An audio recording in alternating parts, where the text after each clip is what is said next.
Our next broadcast premiered in 1935. The program struggled in the ratings until 1940 when it became a national sensation. Within 3 years, it was the top-rated program in America. Few radio shows were more beloved, and few play as well half a century later. It was the brainchild of real-life married couple Jim and Marion Jordan and was broadcast to the nation from WMAQ Chicago. The show entertained America until March of 1956 and continued on NBC's Monitor until 1959. We invite you to join us at 79 Wistful Vista with Fibber McGee and Molly right here on HOJO Radio. The Johnson Wax Program with Fibber McGee and Molly.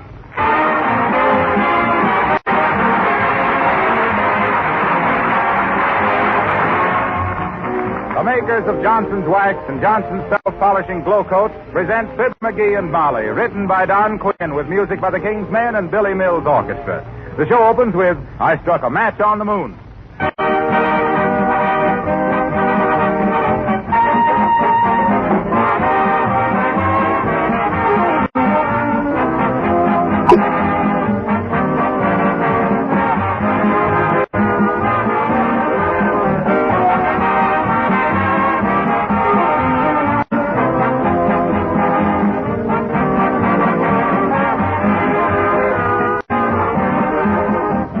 Ladies, what's the most popular room in your house? Most people say the living room with the easy chair pulled up alongside the radio. But personally, I want to put my vote down for the kitchen. I spend more time in people's kitchens and in my own than anywhere else. I suppose the icebox has something to do with it. But whatever it is, the kitchen is a cozy room and deserves to be a cheerful one. And you can make it cheerful, too, without spending much money. Gay curtains at the window, fresh oilcloth, and Johnson's Self-Polishing Glow Coat on the floor. Glow Coat not only gives linoleum floors sparkling beauty and keeps the colors as bright as new, but it protects them against wear, makes them last longer. And it does all this in addition to saving you hours of work, because Glow Coat needs no rubbing or buffing. Just apply and let dry. Glow Coat does the rest. May I suggest that you add Johnson's Self-Polishing Glow Coat to your next shopping list.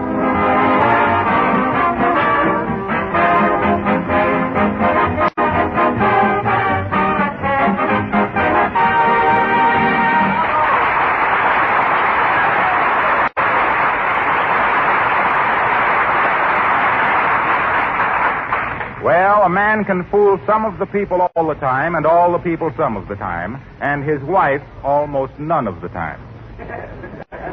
So when our hero seems unusually gay and lighthearted, laughing at anything, his better half suspects the worst. In other words, when a guy doesn't grouse, his spouse smells a mouth. And that's the way it is tonight with Fibber McGee and Molly.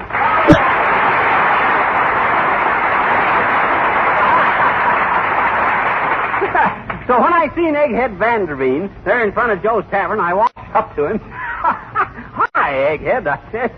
What's cooking? And he says, I am. He says, they just give me the hot foot. After that just about tore me asunder because Egghead is the kind of... McGee! Huh? What's the matter with you? You're as merry as a grig over nothing. What's on your mind? On my mind? Why, nothing. But let me tell you about Egghead. So I said to Egghead... I don't want to hear about Egghead. I want to know about you. You always act like this when you're covering up something. Look, did you mail that special delivery letter for me yesterday morning? Special? Oh, that. Oh, don't give it a thought, Molly. But to get back to what I said to Egghead... Did you mail that letter? Why, Molly, am I the kind of a guy who, when you tell him to do something you want done, don't mail it? Now, never mind that. I just asked you a simple question. Did you ever ask me to do anything that I wasn't only too glad to cooperate into doing it? No, sir. McGee, did you mail that letter? No. Well, the reason I wanted to know Oh, is... but I'll do it right away. Wait till I get my coat. As soon as I can run across the street, I'll But, McGee, now let me tell you... No, I'll do it. I should have done it yesterday. Sorry I forgot, but you can consider the errand rectified. Wait a minute, McGee. That letter now is... I just dashed across the street to the mailbox, Molly. I'll be right back. McGee, wait a minute. I didn't... Oh, dear. Sometimes I wonder why the government always puts the mailboxes on the corner where somebody else lives. If I'd have had my way... Oh, hi, Gildersleeve. Hello, McGee. Hey, don't cross that pavement. Can't you see they've got... Ah, go bounce a meatball, you big ape. I know what I'm doing. Hey, what is this? French car? Get out of there, McGee. They've just resurfaced that pavement. You'll get stuck. What do you mean, get stuck? I am stuck. Well, why didn't you warn me, you big dumbbell? Don't I tried to, you little squirt. If you hadn't... Ah, there, Mrs. McGee. Hello, Mr. Gildersleeve. McGee, come out of that mess this minute. I can't. I can't pick up my feet. What is this, anyway, tar? No, it's a new patent paving material they're trying out. You like it? I love it. In fact, I'm stuck on it. Well, Dad, rather do something. Get me out of here. Can't you pull your feet up, dearie? Oh, wait. Let me try again. Up. Oh, no, it's no use. The harder I try, the deeper I get in. You see, Mrs. McGee? Confidentially, he sinks. That's right at Gildersleeve if you don't... Now, let's all keep calm and think this thing out. McGee, can you slip out of your shoes? Yeah, but I ain't gonna. I just had them half gold. Come on, dearie, don't stand there arguing. You're attracting a crowd. Take your shoes off and start running. Okay, I'll take... Okay, here I come. Well, come on. Can't. I'm stuck again. Oh, dear. Take off your socks and start over. Okay, I'll try anything. Now. Well, what do I do now? Take off my feet? Who shall I call, dearie? The street commissioner, the fire department, the police, or the gallop pole?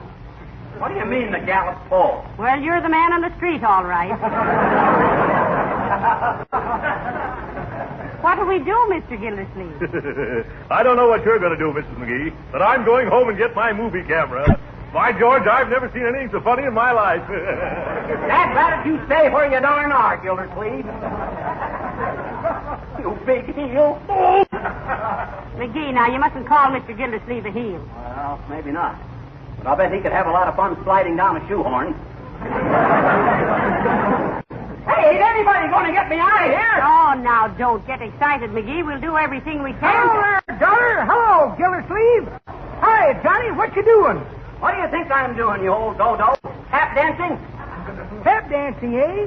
You never told me he could tap dance, daughter. Let's see you doing off the buffalo, Johnny. Oh, for goodness sake, stop teasing him. He's in a terrible predicament. Hey, what's this all about, kid?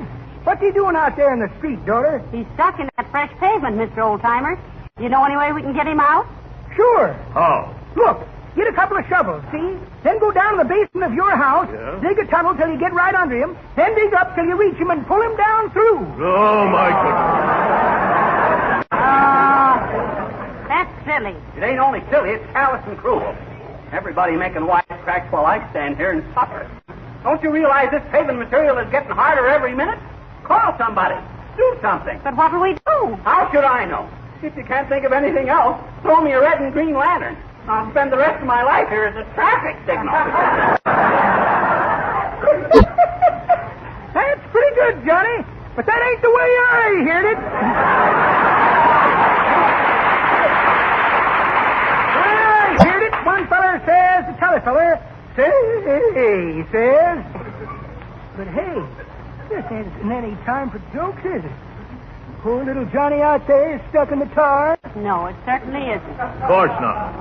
Though, on the other hand, it might cheer him up. The way I heard it, one feller says to t'other feller, say, he says, see, where Groucho Marx is going to be a professor of humor at Harvard. That's so, says t'other feller. Where's Harpo going? To Wellesley? I guess you got something there, old timer. Yeah. That Harpo is a great guy for blondes. Hey, what am I laughing at? Dad, rather get me out of here. Do something, somebody. Don't just stand there. Help!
guy doing out there in the street? Advertising something? No, they say he got stuck in that fresh pavement. Well, if he saw they were going to pave the street, why didn't he get out of the way?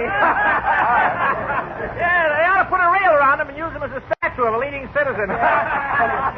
Hey, Molly. Molly! Yes, dearie, here I am. And here's a little footstool for you to sit on. Catch it. Much obliged. Is somebody coming to get me out of this? Who'd you call? Well, first Mr. Gildersleeve and I called the Commissioner of Streets. And he referred us to the Department of Health. Department of Health? Yeah, he said it wasn't healthy to stand there in the street night and day. Well, what did the health department say? Well, they referred us to the license commissioner because they said you were making an exhibition of yourself.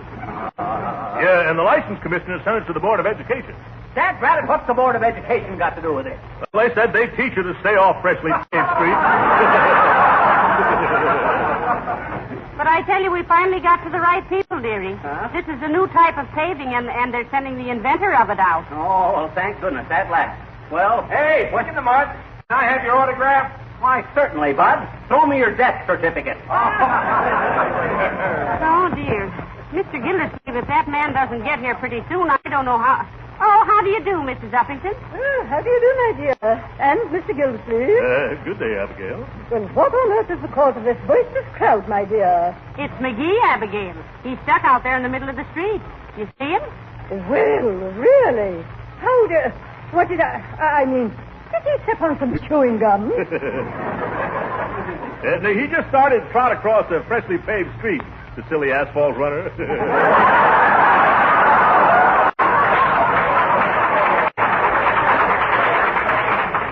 Now, look here, Mr. Gildersleeve. We simply can't have your husband making a spectacle of himself. He's lowering the tune of the whole neighborhood. Ah, don't give me that Vaseline, dearie. Next thing you'll get so exclusive you'll want our fire department to have an unlisted phone number. Well, really, Mr. McGee, Now, wait a minute, girl. Hey, McGee. Here's Mrs. Uppington. He wants you to get out of there. Yeah, he says you're lowering real estate values. Oh, I am, eh? Abigail, you mean to stand there wobbling on your wedgies and accuse me of doing this on purpose? I really wouldn't know, Miss McGee, but if you're posing as a personal investigator of paving material, I have a suggestion to make. Yeah, what's that? Did you ever hear of a certain place which is said to be paved with good intentions? You mean... Yes, and when you get through here, go there. Good day.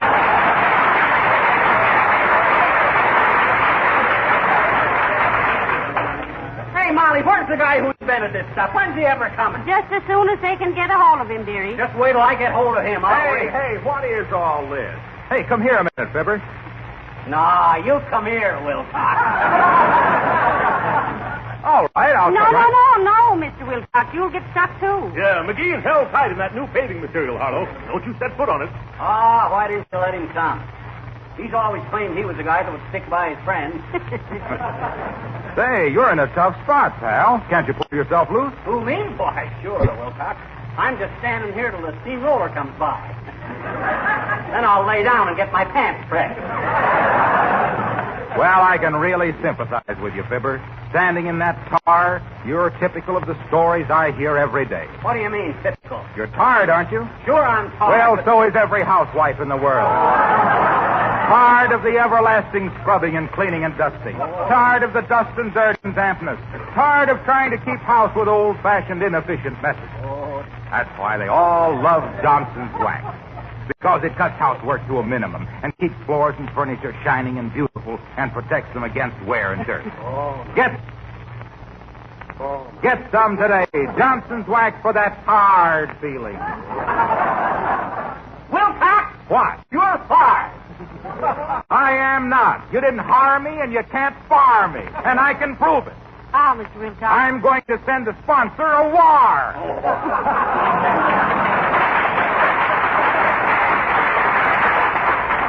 He'd spend more time listening to Fibber McGee and Molly and less to Lum and Abner.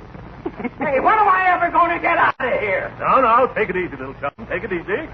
We'll just have to wait till the paving expert gets here. Don't you little chum me, you big chump. All you've done since I've been stuck here standing around and crack wise. Is that so? Why, you ungrateful little grunion? You lippy little lizard. You wait till you get out of there, and I'll teach you a few manners. Go on, you couldn't teach a worm to squirm. You big oaf. Oop. By the time I get loose from here, I'll be in just the mood to kick you right in the teeth. And I don't care if they ain't paid for you. Boy. Now. For goodness sakes, boy, stop it. Well, I just dare him to come out here, that's all. I'll show him. You can't fight here. And McGee, Huh? you owe Mr. Gildersleeve an apology. He's done everything he could to get the city officials to come out here and get you loose. Yeah, and it's like most of his arrangements. Nothing happened. Is that so? Yes, that's so. Why, you abbreviated anthropological aberration? Who's an abbreviated anthropological abbreviation? You are. He is not. I am too. You are not. Well, make up your mind.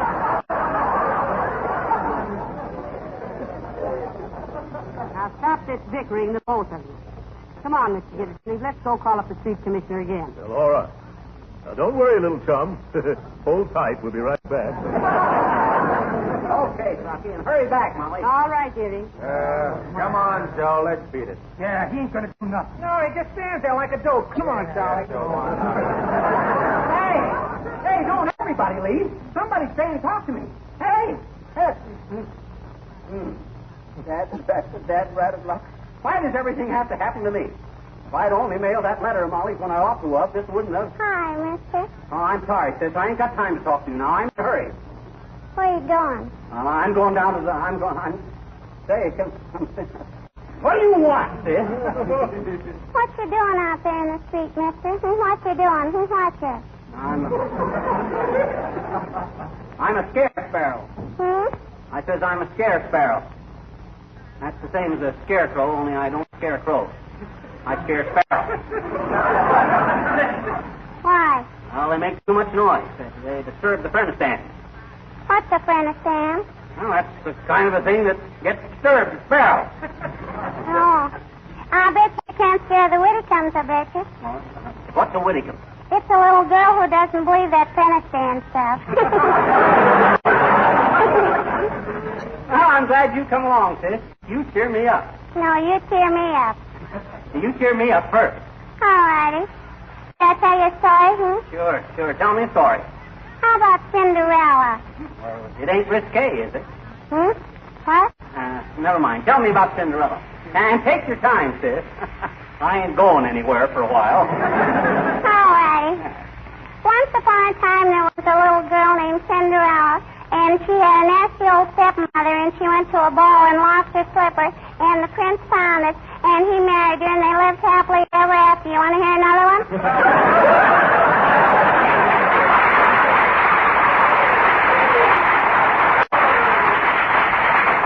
No, thanks. I was going to ask for the one about Peter Rabbit, but the way you boil them down, it'd turn out to be Hoffman. I can recite poems, too, I bet you. You can? I said you can. Can what? Cherries, and be sure you get all the pits out of them. You're silly, mister. I guess I am at that, sis. I'll go ahead and recite something. All righty. This is going to be a dandy one, I bet you. The boy stood on a burning desk, mending a pair of socks. It roused his ire when the thread caught fire. Hot darn.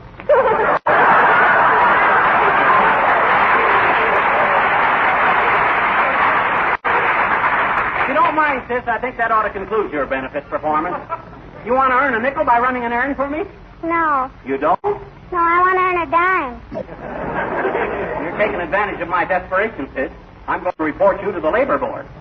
Okay, it's a dime.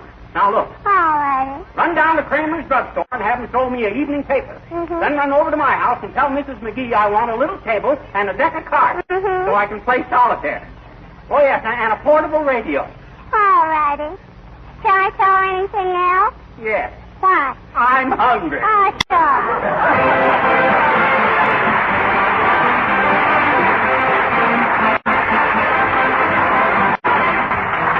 The King's Men sing The Little Brown Jug. My wife and I live all alone in a little log hut we call our own. We're so happy, warm and snug, as long as we have our little brown jug. Ha ha ha, you and me, little brown jug, don't I love thee? Ha ha ha, you and me, little brown jug, don't I love thee? When I am a toiling Sit me down in the shade of a tree and say, shoo fly, don't bother me. Ha ha ha, you and me. Little brown jug, don't I love thee? Ha ha ha, you and me. Little brown jug, don't I love thee? Little brown jug goes to my head and makes my nose rosy red.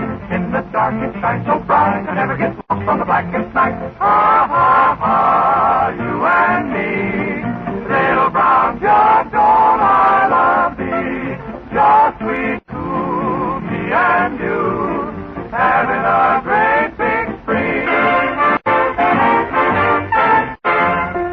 Little brown jug, little brown jug, little brown jug, little brown jug. My wife and me are happy as a bug. We get along fine with a little brown jug. I beat her, she beats me. We love each other tenderly. Oh, you and me. Little brown jug, don't I love thee? In the winter time you warm my toes. Every time I tip you up, down it goes.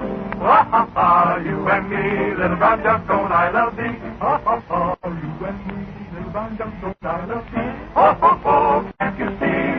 I love the little brown jug for me.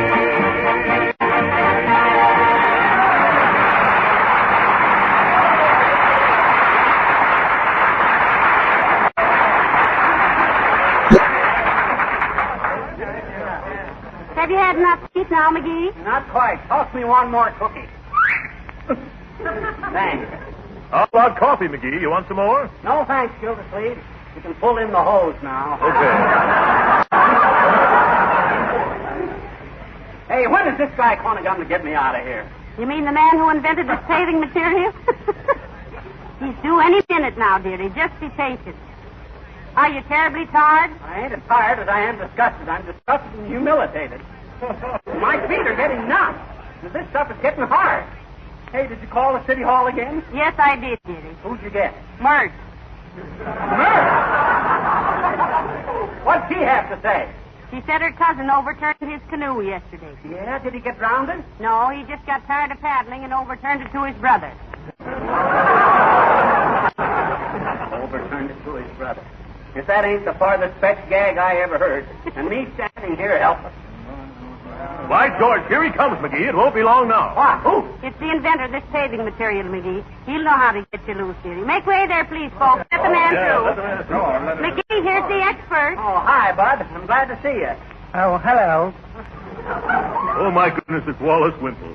Are you really the inventor of this pavement, Mr. Wimple? Yes, I am. And I'm dreadfully sorry that your husband got stuck, Mrs. McGee. Just makes me miserable to think of it. What do you mean it makes you miserable? What do you think of me? I'd rather not stay in front of all these people. Well, how do we get him out of there, Mr. Wimple? Well, Mrs. McGee, as I see it, the whole thing depends on a chemical analysis of the material. Maybe we can dissolve some of it around his teeth. Well, that's the first sensible remark that's been made today. What is the chemical formula, Wimple? Oh, that's a secret, Mr. McGee. What do you mean it's a secret? That's what I mean. It's a secret.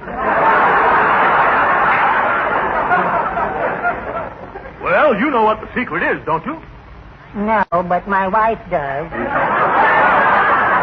Your wife? What's she got to do with your invention? Well, she's really the inventor. I'm only the one who saw the possibilities in it for paving material. Well, what was it in the first place? Her recipe for chocolate pudding.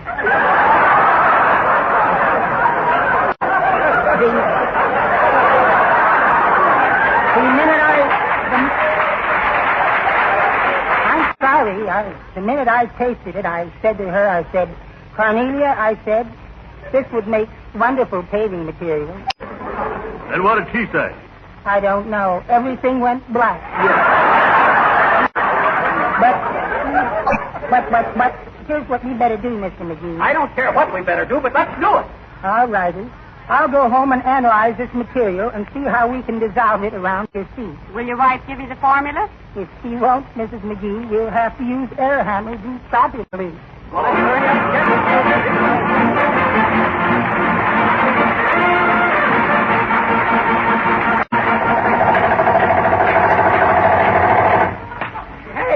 easy, fellas. You're getting awful close to my feet. Be patient now. You're nearly free, dearie. There you are, buddy. Sorry you got to go home with a hunk of pavement on each foot, but that's the best we could do. I imagine you can soak that off with turpentine, McGee. Come on, dearie. Come on. I'll take one arm and Mr. Gildersleeve the other one. Okay, much obliged, fellas. All right, one side there, everybody. Stand back now. Can you walk, little chum? I think so. Let me try. Yeah. Yeah, I can manage. Boy, is this a relief. I thought I'd never get out of there. You know what the first thing is I'm going to do is, Molly, after I get these hunks of pavement off of my feet is? What, dearie? I'm going to run right out and mail that letter for you. Give me the letter, dearie. No, sir. I started out to mail it, and by the Seven Sisters of Maud Kelly, I'm going to mail it. It's no use, dearie. That letter's no good now. What you mean? Who is it to? The street commissioner. My goodness, Mrs. McGee, what did you want him to do? Pave the street in front of our house. Oh, sir.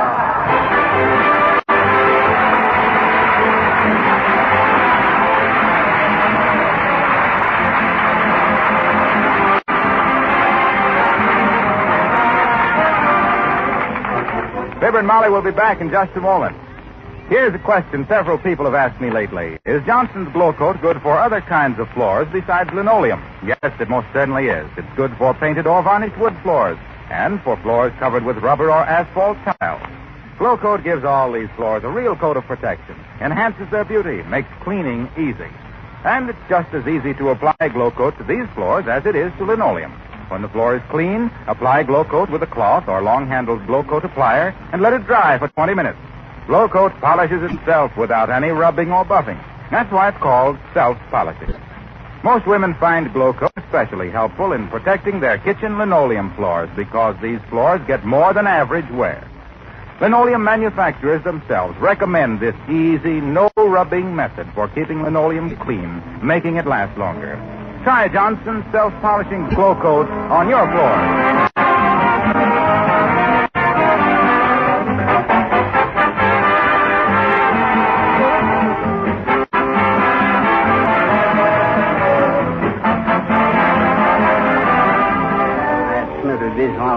Of all the dad dratted. If that wasn't the darn. Who are you talking about, McGee? Egghead Vanderveen? No, Egghead McGee. I'm disgusted.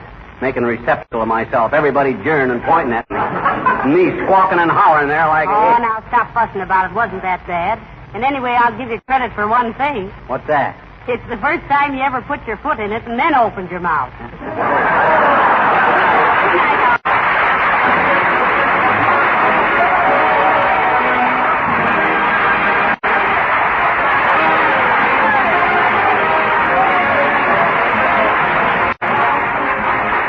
Wilcox, speaking for the makers of Johnson's Wax and Johnson's Self-Polishing Glow Coat, inviting you all to be with us again next Tuesday night. Good night. You're listening to HOJO Radio. More classic old-time radio coming your way next.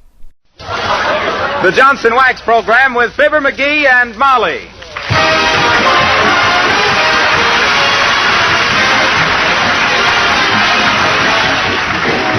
The makers of Johnson's Wax and Johnson's Self-Polishing Glow Coat present Fibber McGee and Molly, written by Don Quinn, with music by the King's Men and Billy Mills Orchestra. The show opens with Sweet Dreaming.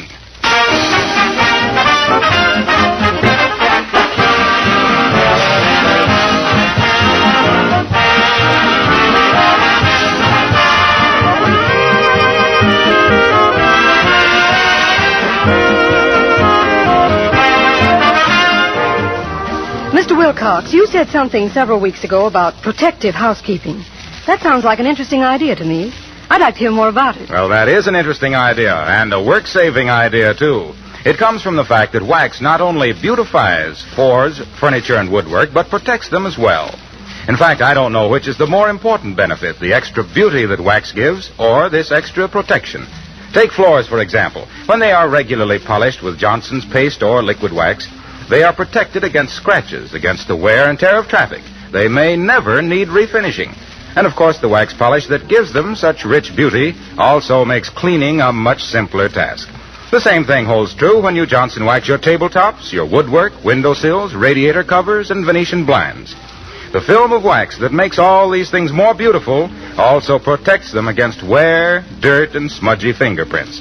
Many good housekeepers have told me they just couldn't keep house without genuine Johnson's wax. Buy some tomorrow.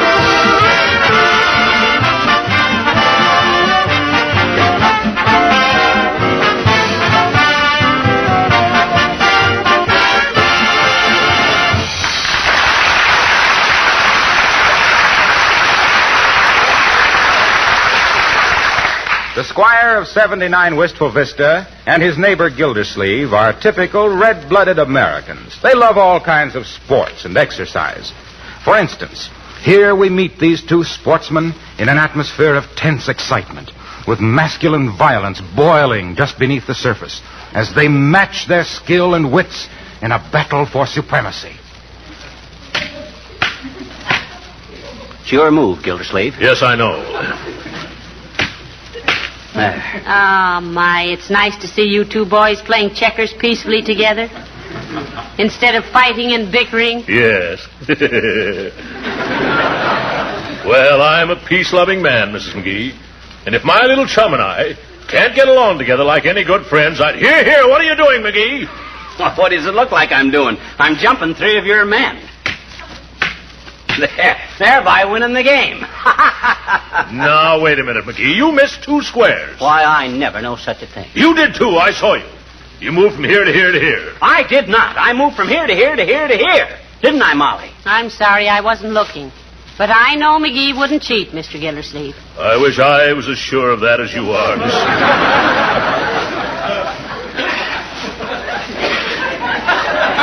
Now, you wait a minute, Throckmorton. You cad.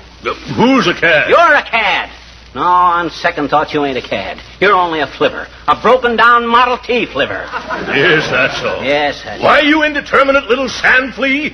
Anybody that would cheat at checkers. Don't you accuse me of cheating, you tub-tummy ton of toggin flurm. Why, you little... What's toggin flurm? That's the bait they use to catch renifers.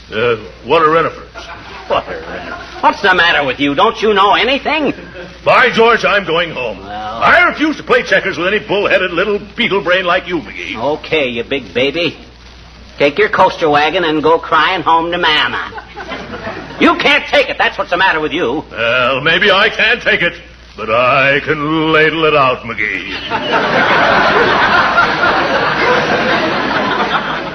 One more insulting remark from you, and I'll beat your brains out. If I can borrow a feather duster. You'll beat my brains out. Why, you hollow-headed hippo, you couldn't poke your way out of a hairnet. All right, that's enough. Give me that checkerboard. Oh, but Molly, we can't quit now. We're tied 7-7. Oh, let us play just one more game, Mrs. McGee. We'll be quiet, won't we, little chum? We were just kidding. Well, all right then. Just one more game. Oh, that's fine. And after this, I'll keep my eye on you, chum. Well, what do you mean? What for? So you won't cheat. Oh, so you still claim I cheated, do you? Now you listen to me, you overstuffed Be apple. quiet, the both of you.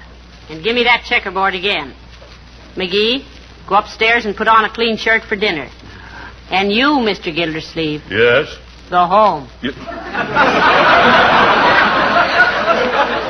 Oh, Mrs. McGee. Go home. Gee whiz, I didn't... You heard what the lady says, Gildersleeve. Scram. I'll not have my home turned into a... Oh, well, I won't have it turned into. I might have known this peace and quiet wouldn't last. Good night, Mr. Gildersleeve. Well, good night. Good night, little chum.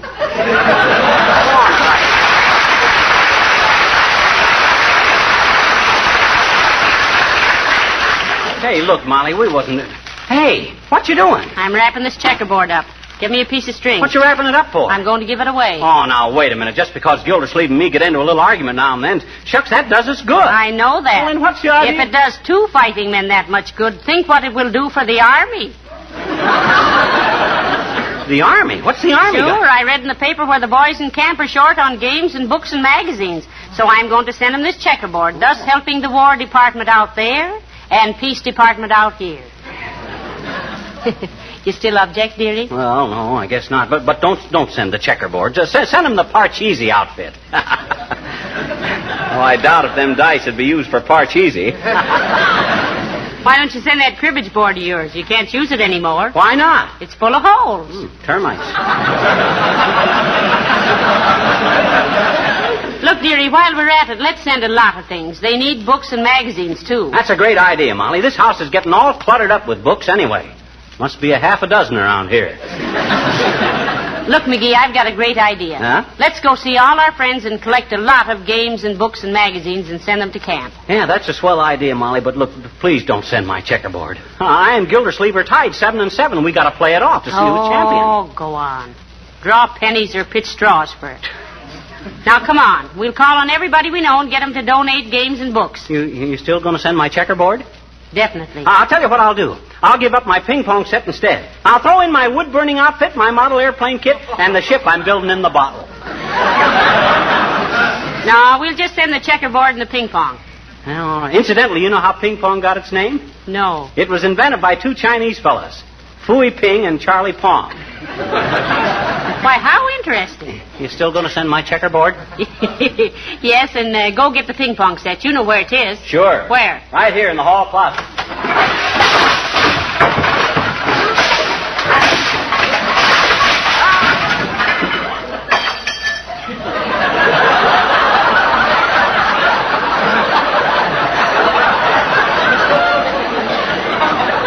Got to straighten out that closet one of these days.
Stuffing. Isn't it wonderful how everybody is cooperating on this thing, dearie? Yep. Heavenly days, we must have a half a ton of books and games and magazines promised already. Yep, they'll never miss my checkerboard now.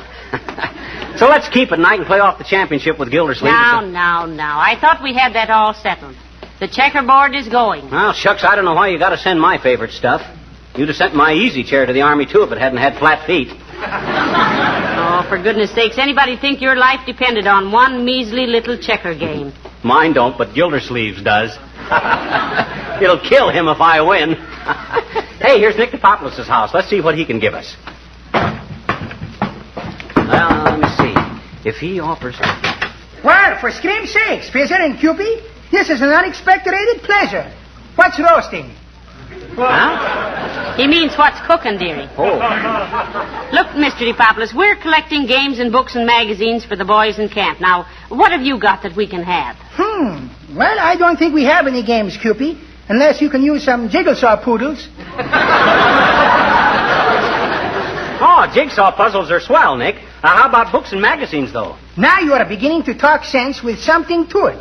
I am having a superfluity of books and I'm happy to get rid of them. Oh, well, thanks, Mr. DePopoulos. Send them over to our house, and we'll have a truck ready to take them out to camp. Yeah, why are you so glad to get rid of them, though, Nicholas? Oh, they're too hard on my eyes, Fisher. Oh, you read a lot, Mr. DePopoulos? I don't read at all, Cupie. But my kids are always playing catch with them and hitting me in the face. Yesterday, I'm getting smacked with Gone with the Wind, and for 10 minutes, I'm hearing for who the bells are ringing. Well, I'll send them over. Thank you.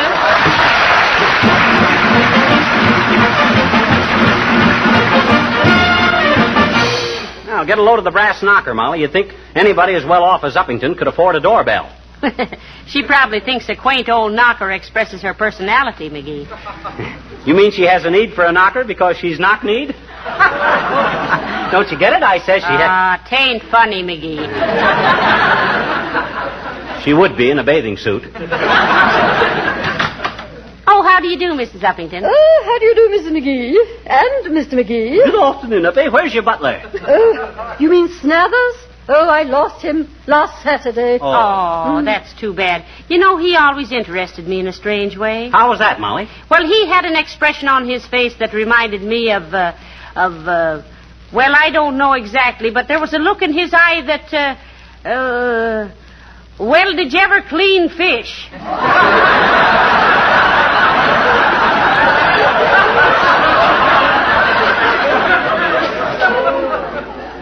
Where'd you happen to lose the old frozen puss, Uppy? It was all very strange. What, eh? Yes, he was serving dinner, and the radio was broadcasting the Kentucky Derby. Oh, the and Derby. after Whirlaway had run the race, Snathers picked up the strawberry shortcake, danced around a bit, and then said, "Here, old girl, wear this for a mask."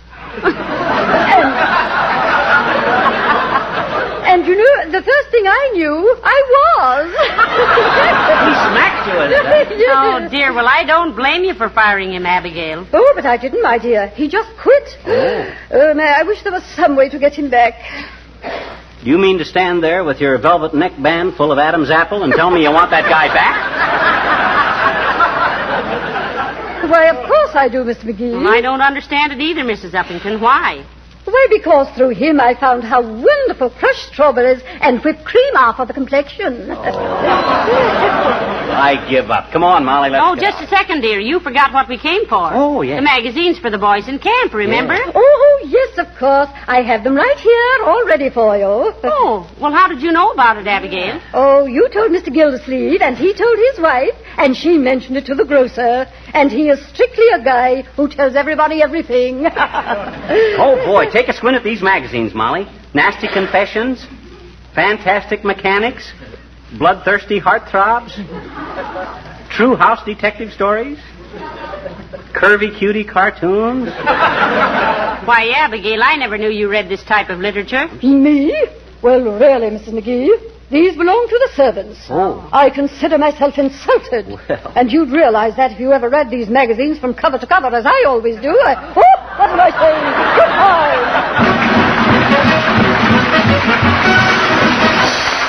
You see, Wilcox, what we want is games and books and magazines for the boys in camp. Yes, they're a little short of recreational supplies, Mr. Wilcox. I see. Well, I've got a croquet set that's hardly been used. No, you don't get the idea, Harlow. Nothing elaborate like that. Just small stuff. Haven't you anything you can hold on your lap? Well, my secretary, Miss Clegg... Hey. Now, wait a minute, Wilcox. Well, now, you wait a minute. I was going to say, my secretary, Miss Clegg, will go through my house and see what she can find. Oh. And you say you want a lot of books and magazines, too? That's the idea, Mr. Wilcox. Just send them over to our house, and thank you very much. Oh, not at all. I was in the Army myself, and I know how it is. Oh, what was you in the Army, Wilcox? Well, most of the time I was on kitchen police. As a matter of fact, I still am. Really?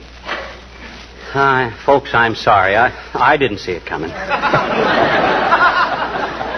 Science has never discovered any way to keep flies out of the cream pitcher, moths out of bathing suits, and Wilcox out of sales talk. But we can dream, can't we? Okay, Wilcox, I'll go along with you. How come you're still on kitchen police? Why, that's simple. I'm responsible for arresting the wear and tear and the cracking and warping of linoleum. Oh. but I don't use a nightstick and a revolver. I arrest them with Johnson's self-polishing glow coat, the marvelous polish that shines as it dries. Personally, I think that's very interesting. Go on, Mr. Wilcox. My pal. Try and stop it. Why, look, with Johnson's self-polishing glow coat, linoleum will last much, much longer. It'll retain the original beauty of pattern and color and save hours of tedious scrubbing.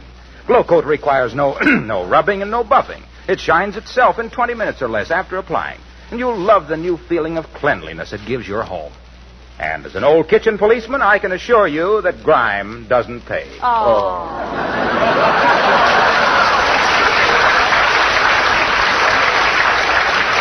Wilcox, if I had your enthusiasm and you had my brains, we wouldn't be working for the Johnson Wax people. We wouldn't? No, we'd be the Johnson Wax people. Come on.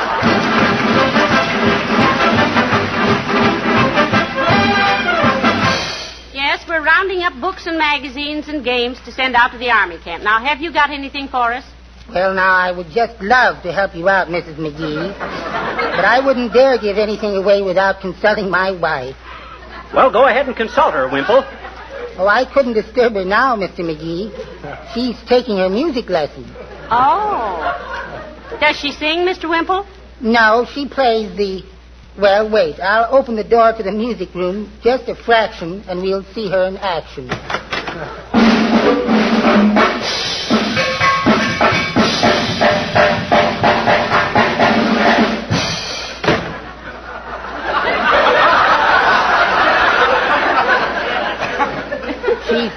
She's very talented, don't you think? Wimple, she's certainly got what it takes. Yes, indeed. Now, if somebody would only take what she's got and throw it away, maybe I'd get a little peace and quiet around here. Have you protested, Mr. Wimple? Oh, many times, Mrs. McGee. I often say to her, Cornelia, I say, why don't you give up those drums and go back to your other hobby? What was her other hobby? Lion taming. Heavenly days, lion taming. Yes, she uses our kitchen chairs, too. They're all scarred up with teeth marks. Oh. Believe me, that varnish tastes terrible.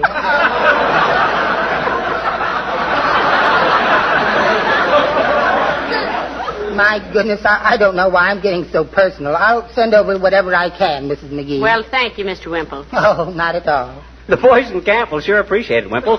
And I speak as one who knows. Old Army man myself, you know. I belonged to the Home Guard once. Oh. But my wife doesn't like me to have a gun around the house. Oh.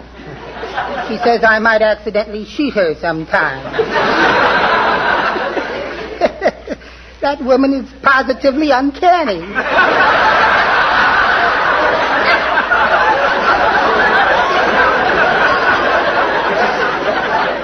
But, Mr. McGee, what were you in the Army? I was cook of Company C, Wallace, just like my father was before me. Son of a sea cook McGee, I was known as. Oh, my. Son of a sea cook McGee, celebrated in story and song as the supervisor of the soup stove, the skillful scientific Samson of the sizzling steak skillet, and the snappy sergeant of the spud skinning squad. Smooth as silk at supplying a seafood spree by subdividing a sardine into sufficient servings to satisfy 6 or 7 small soldiers. Smart as the city slicker at switching skinny shrimps into sleek and strong supermen by stuffing same with sausages, sandwiches, and similar succulent snacks. A sturdy citizen at stocking stomachs, Wimple, but let's hear the King's men singing something simple. The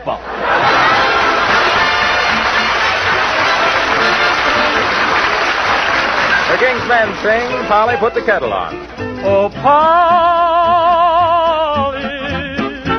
what do you want? Polly, put the kettle on, the kettle on, the kettle on. Polly, put the kettle on and we can have some tea.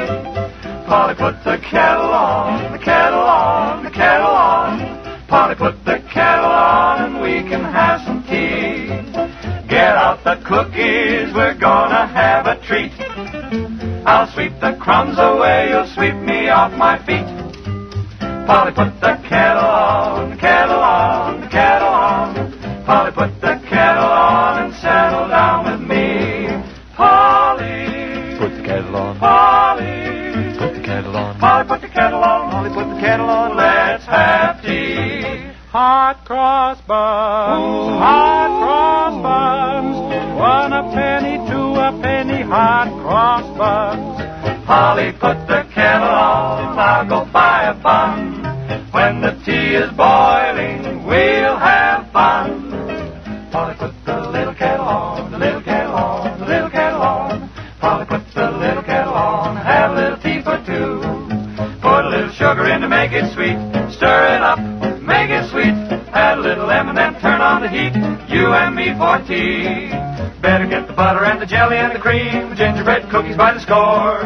Hand me down that glow coat, we'll eat right off the floor. Oh, Polly, Put the kettle on. Polly, Put the kettle on. oh, golly, Polly, won't you put on the kettle and settle down? Settle down. Polly, put the kettle on, the kettle on, the kettle on, then settle right down with me. I'm hungry.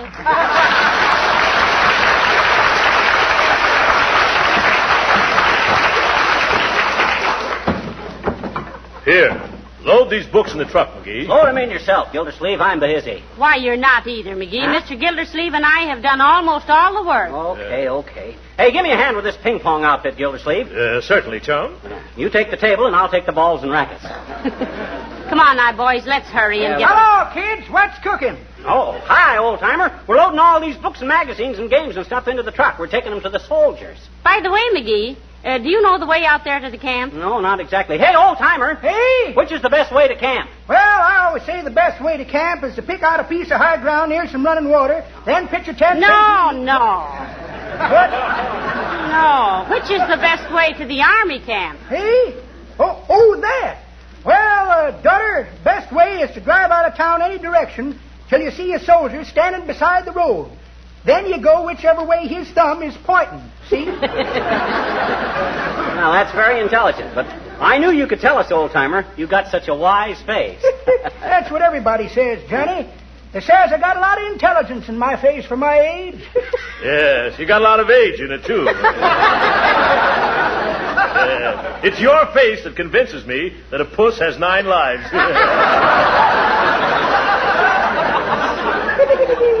That's pretty good, Throckmorton. But that ain't the way I heard it. No, sir. The way I heard it, one feller says, t'other feller, says, you been reading about that lady bullfighter down in Mexico? Yep, says t'other feller. Wonderful, ain't she? How'd she ever learn to dodge them wild animals?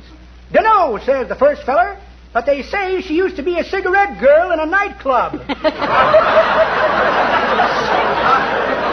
Get out of the way. Now, get out of the way while we finish loading this stuff, old-timer. It's all loaded, McGee. Oh. It is. And a wonderful lot of stuff, too. Now, who's going to drive? I am. Now, wait a minute, McGee. Who was it that borrowed this truck? Whose idea was it to collect this stuff? Mine. You want to drive, Molly? No. Okay, I'll drive. I'll settle it, kids. I'll drive. Well, fine. Let's get going. Get in, boys. Come on.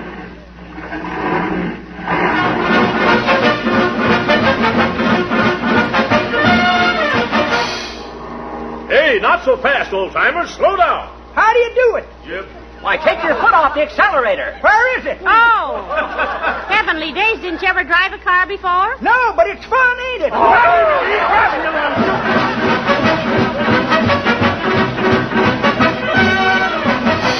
Yes, I'm the Morale and Recreation Officer, Captain Gordon. You're Mr. McGee? No, thank goodness this is Mr. McGee. Oh. And this is my wife, Molly Cap. How do you do, I'm sure. Delighted, Mrs. McGee. And I wish to express the appreciation of our whole camp for the trouble you've gone to get these recreational facilities together for us. Where shall we unload them, Cap? The men are already starting to unload the truck, Mr. McGee. The recreation house is right next door. By the way, I didn't meet this gentleman. What gentleman? There ain't any... Yeah. Oh, this guy. This is Throckmorton P. Gildersleeve. Cap Gordon, Throcky. How do you do, sir? And thank you also, Mr. Gildermorton. You don't know how much you people have contributed to the morale and well-being of our boys. A fine group of young men, and we have to see that they have fun, you know. Now, come on, Gildy. We better go help unload the stuff. Oh, yes. Okay, McGee. See you later, Captain. Certainly. Well, so you really think this was a good idea, do you, General? Splendid, Mrs. McGee. Splendid. A great thought. But don't call me General. I'm only a captain. Oh, it doesn't matter. When McGee was in the Army, he was only a sergeant. You know, 2 stripes on his sleeve? 2 stripes is a corporal. It is? Why, he always said he was... Why, that little rascal, in all these years, I believe... Well, come, Mrs. McGee. Let's go and see if the men have that truck unloaded, eh? All right. Well, that was fast work. The truck is empty. But where are McGee and Gildersleeve? I don't know. I say, my good fellow, did you see the 2 men who came with this truck? Sure did, Admiral. They went right in there. Said they had to finish up. Finish up? Oh, finish up unpacking those things. Well, come on, Captain. Well, heavenly day. Okay, Gildersleeve, it's your move. Yeah, I know.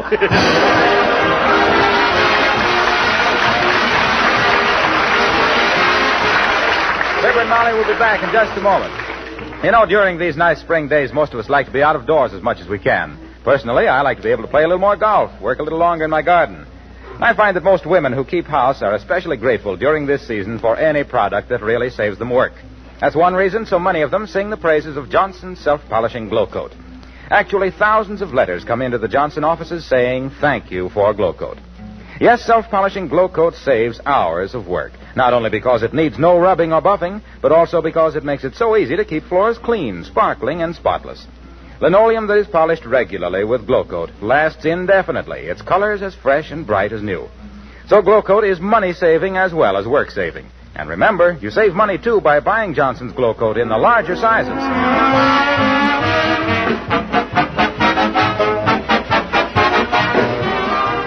Ladies and gentlemen, while we had some fun with the idea of getting games and books and magazines together for the boys in camp, it is a good idea. They really need them, and they'll be glad to get them. They certainly do. So look around your house tonight and get a bundle of games and reading matter together for the boys. Just mail or send it to the Recreation and Morale Officer at the Army camp, post, or station nearest you. It'll be greatly appreciated. Give them that address again, McGee. The Recreation and Morale Officer of your nearest Army camp, post, or station. Good night. Good night, all.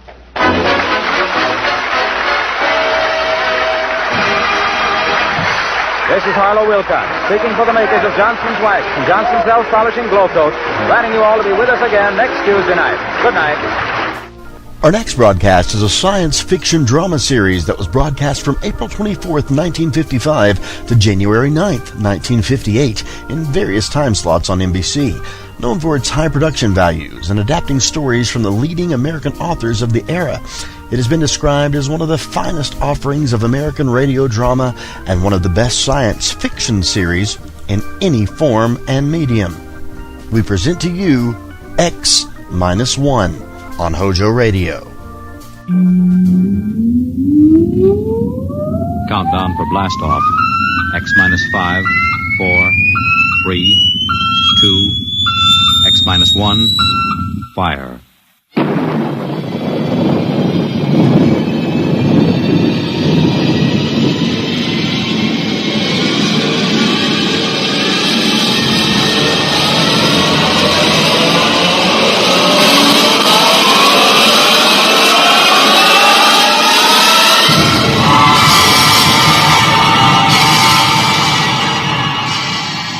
From the far horizons of the unknown come transcribed tales of new dimensions in time and space. These are stories of the future, adventures in which you'll live in a million could-be years on 1,000 maybe worlds. The National Broadcasting Company, in cooperation with Street and Smith, publishers of astounding science fiction, presents X-1.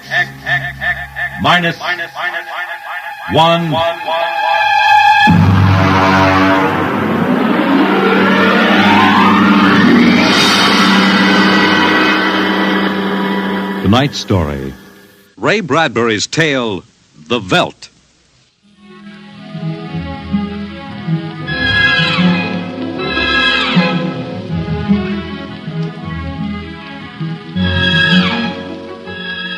This is the office of Dr. David McLean, resident psychiatrist of the new Chicago Institute of Human Engineering.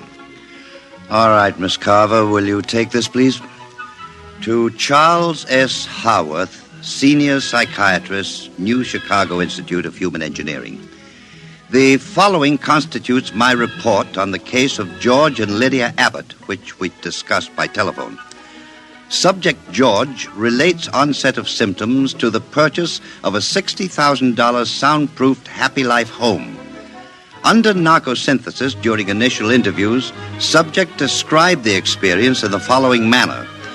Miss Carver, would you play back the sonic record of the initial interview? We'd always wanted one, and then we could afford it, so... Go on, Mr. Abbott.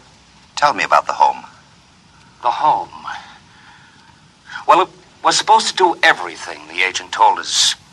And it did, I guess. It clothed us, fed us, and rocked us to sleep, played and sang, and it was good to us. Very good, sure. Tell me about the nursery. The nursery. The nursery, ah. It was completely automatic? Completely automatic. There were crystalline walls that wavered from 2 to 3 dimensions.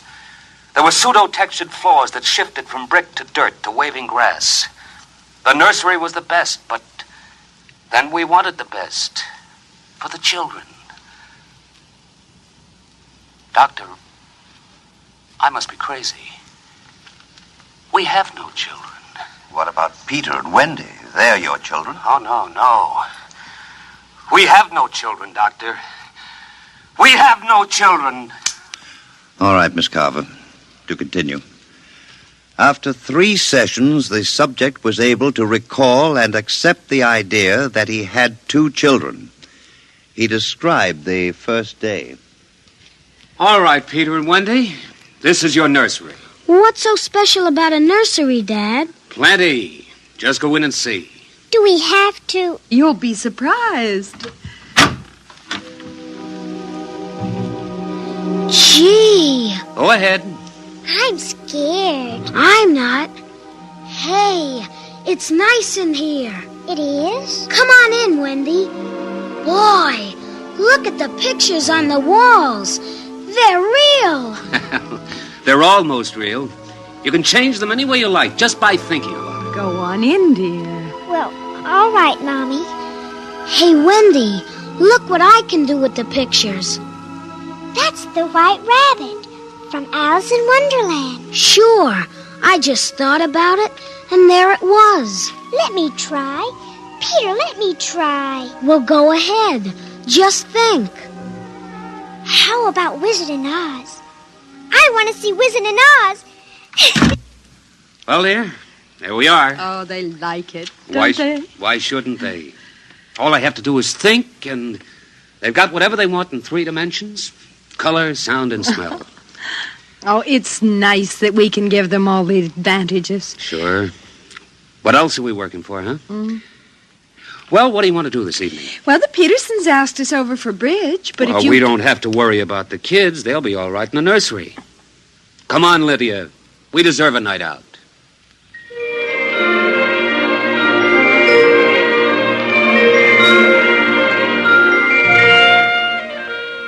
And in the nursery, the walls were a kaleidoscope of time and space and imagination.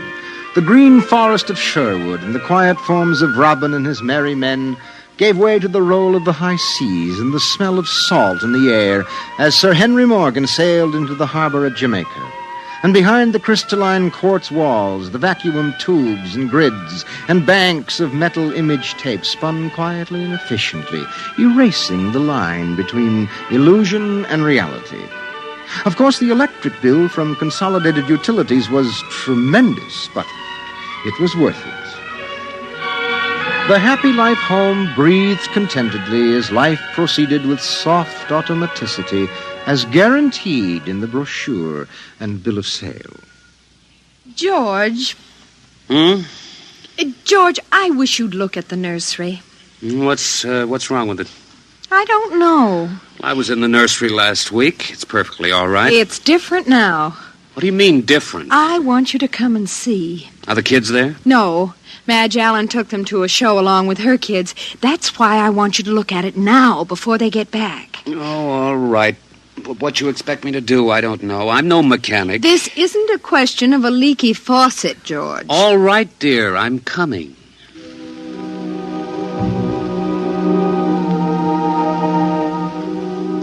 The nursery light flicked on as they came down the hall. The relays clicked and the tubes warmed and chemical odor banks and pipes bubbled into life as they paused before the closed door. Go ahead, George. Open it.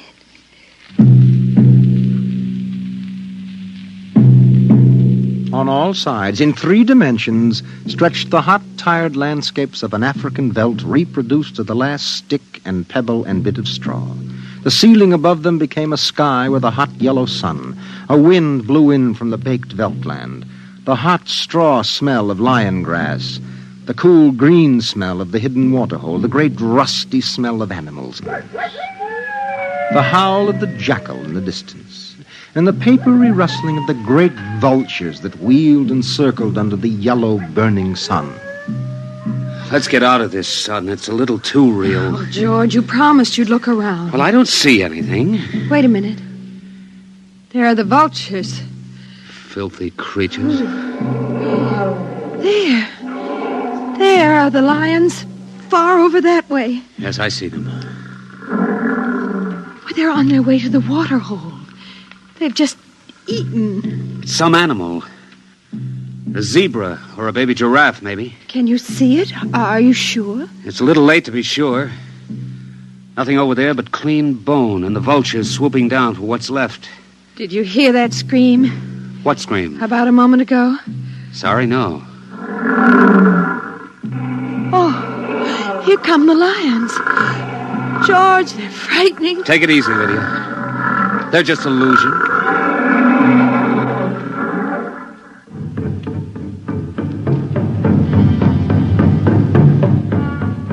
The lions were 15 feet away. So real, so startlingly real, you could feel the prickling fur on your hand, and your mouth was stuffed with the dusty upholstery smell of their heated pelts. And the yellow of them was in your eyes like the yellow of an exquisite tapestry. The yellows of lions and summer grass, and the sound of the matted lion lungs exhaling on the silent noontide, and the smell of meat from the panting, dripping mouth. George, I'm afraid they're so real. They're only an illusion, Lydia, that's all. Watch out! Ah! Out, quick, outside! They almost got us. Now, take it easy, calm down. I could feel their breath. Get a hold of yourself, Lydia. They aren't real. Walls, that's all it is, crystalloid walls. They look so real. Of course they do. But it's all dimensional color reactionary process and metal tape film behind glass screens. It's all odorophonics and sonics. Now here, take my handkerchief. I'm afraid. Did you see? Did you feel it? It's too real. Now, Lydia. And we've got to tell Wendy and Peter not to read any more on Africa. Of course, dear. I want you to lock that place up. But you know how difficult Peter is about that. I punished him last week by locking the nursery for an afternoon, and he threw a tantrum. And Wendy, too. Well, they live for the nursery. It's got to be locked. That's all there is to it. You've been working too hard, Lydia. You need a rest. I don't know. Maybe I don't have enough to do. I have too much time to think. All I do is set the menu selector dials at the beginning of the week. But that's the whole idea. The house is automatic. I know, but couldn't we turn it off for about a week and take a vacation? You mean you want to fry eggs for me? And darn socks. I feel like I don't belong here. The house is wife and mother and maid. How can I compete with the African velds? George, those lions can't get out of there, can they? Of course not, dear. Now don't think about it anymore.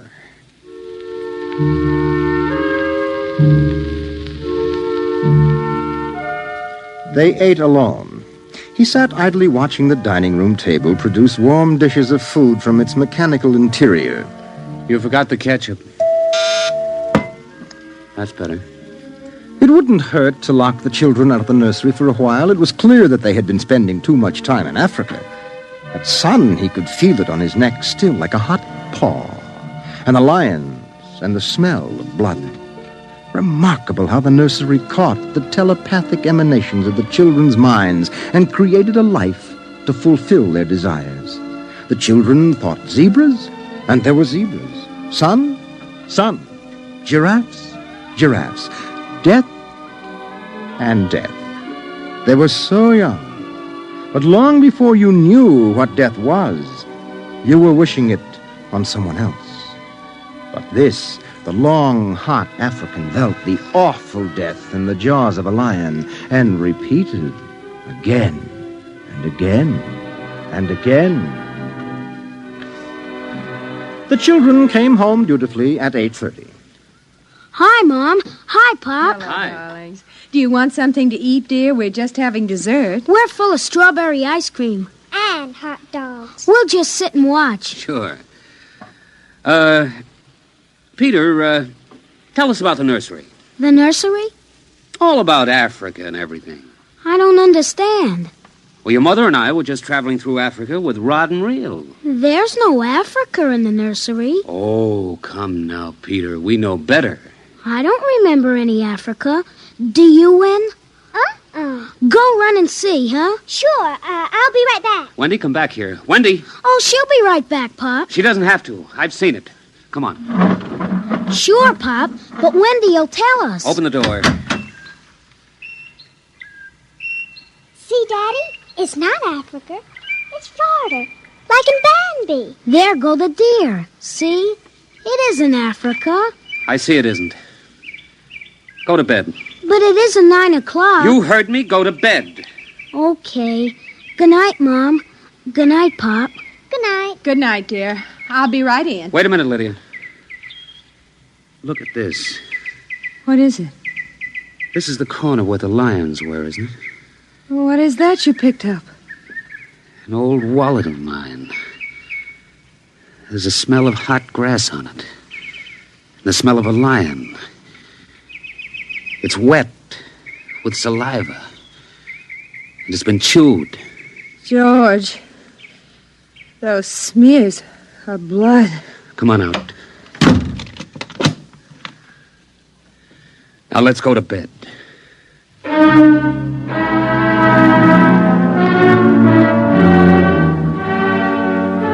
But in the middle of the night, he was still awake, and he knew his wife was awake. George, how did your wallet get in the nursery? I don't know. Wendy must have changed the walls from the African veldt. I'm going to keep it locked. Maybe it isn't good for the children. My father used to say children are like carpets. They should be stepped on occasionally. We've never lifted a hand. They're spoiled and we're spoiled. I think I'll have Dr. McLean come tomorrow morning and have a look at Africa. But it isn't Africa now. It's Florida and Bambi. I have a feeling it'll be Africa again before then.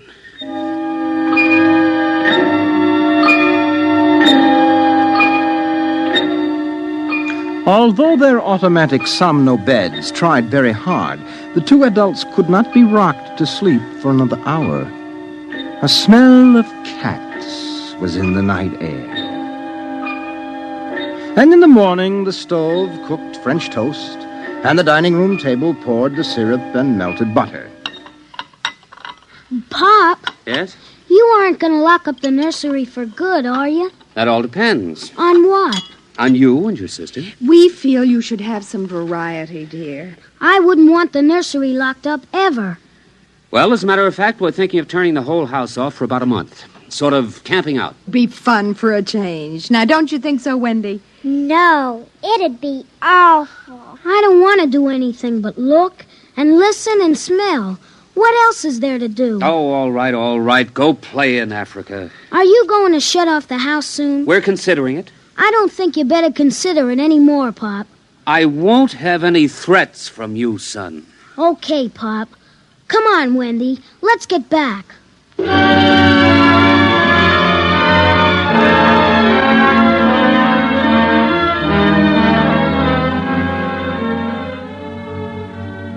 After breakfast, Dr. David McLean arrived. Oh, I saw the nursery last year, George. It looked all right to me. You didn't notice anything unusual? No. The pattern showed the usual violence, a tendency towards slight paranoia. All children feel persecuted by their parents. It's perfectly normal. There it is. Suppose we take a look at it now.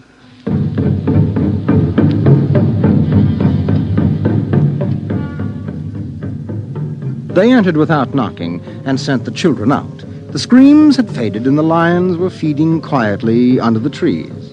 I wish I could see what they're eating. How long has this been going on? A little over a month. Certainly doesn't feel good. I don't want feelings. I want facts. George, a psychologist never saw a fact in his life. He knows about feelings. And this doesn't feel good. Now, my advice to you is to have the whole room torn down and your children brought to me every day for the next year for treatment. Is it that bad? I'm afraid so.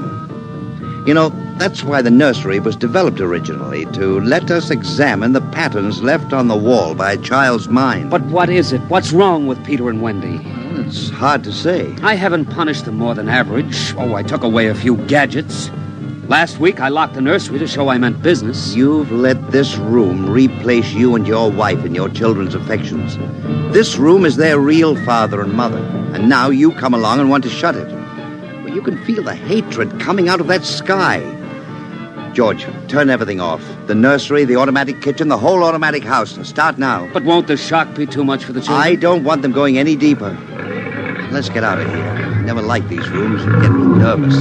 Those lions look real, don't they? I don't suppose there's any way... What?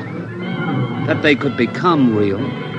Not that I know. Some flaw in the machinery, tampering? No.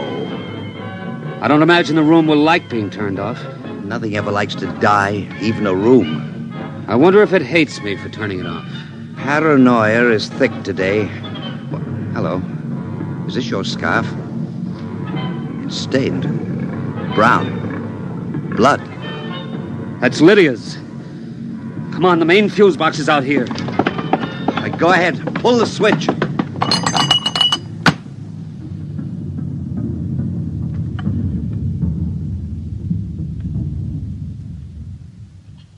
Yeah. It's off.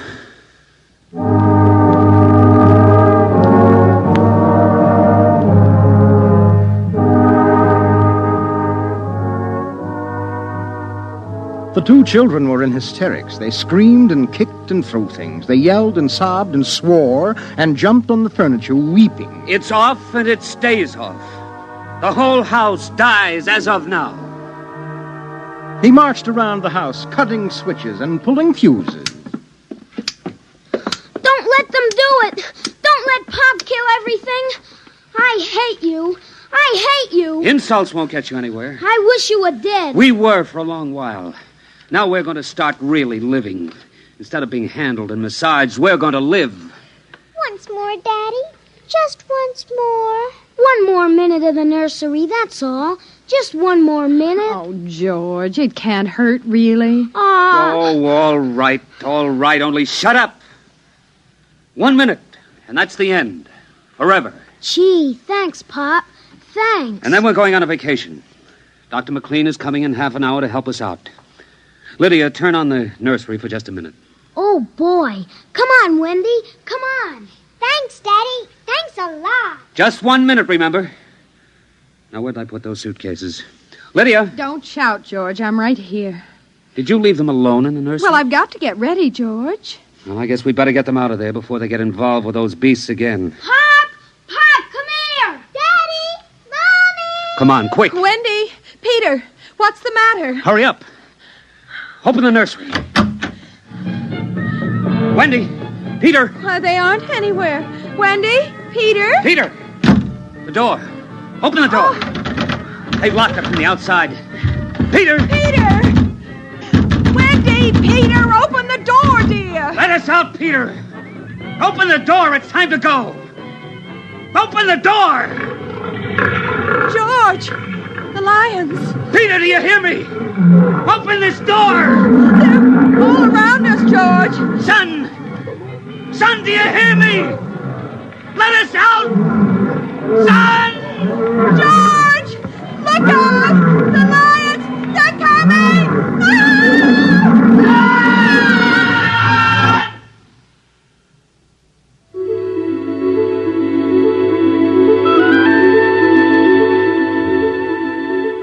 When Dr. David McLean came, half hour later, he found the two children in the nursery sitting in the center of the open glade eating a picnic lunch.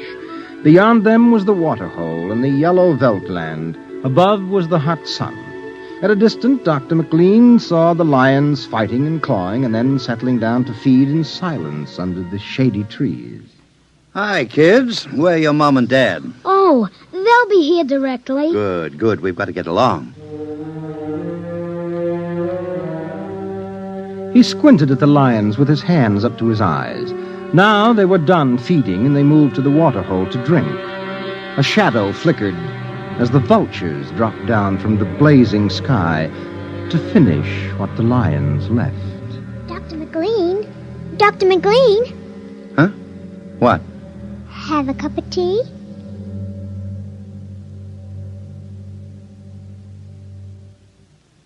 Which concludes my report to date. There were no lions, of course. Not in a physical sense. Lydia and George were devoured, however, almost as surely as if there had been lions. Their personalities were devoured by the mechanistic marvels which had usurped their role as parents. All 4 members of the family are under intensive therapy now and are doing as well as can be expected.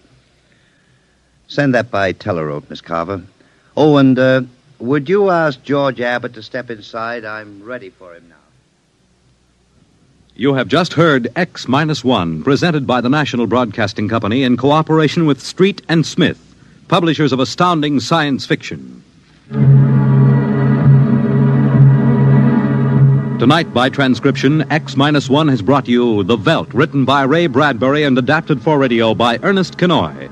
Featured in the cast were Mary Patton, Bill Quinn, David Pfeffer, Beverly Lunsford, Charles Penman, and John Larkin. Your announcer, Fred Collins. X-1 was directed by Dan Sutter and is an NBC Radio Network production.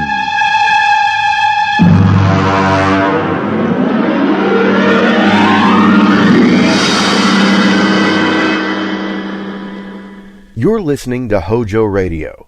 Stay tuned. Countdown for blast off. X-5, 4, 3, 2, X-1, fire.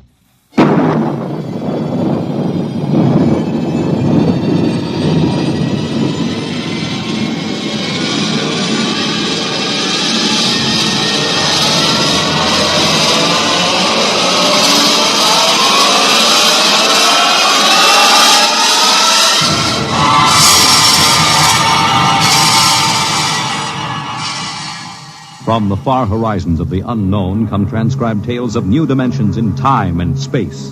These are stories of the future, adventures in which you'll live in a million could-be years on 1,000 maybe worlds. The National Broadcasting Company, in cooperation with Street and Smith, publishers of astounding science fiction, presents X-1.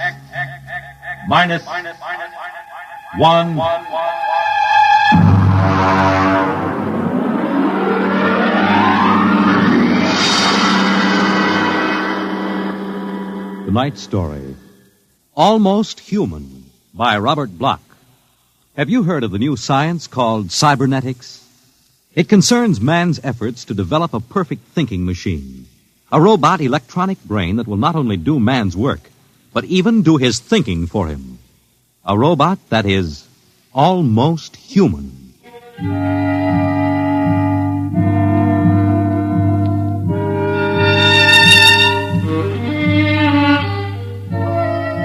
No, it's not impossible at all.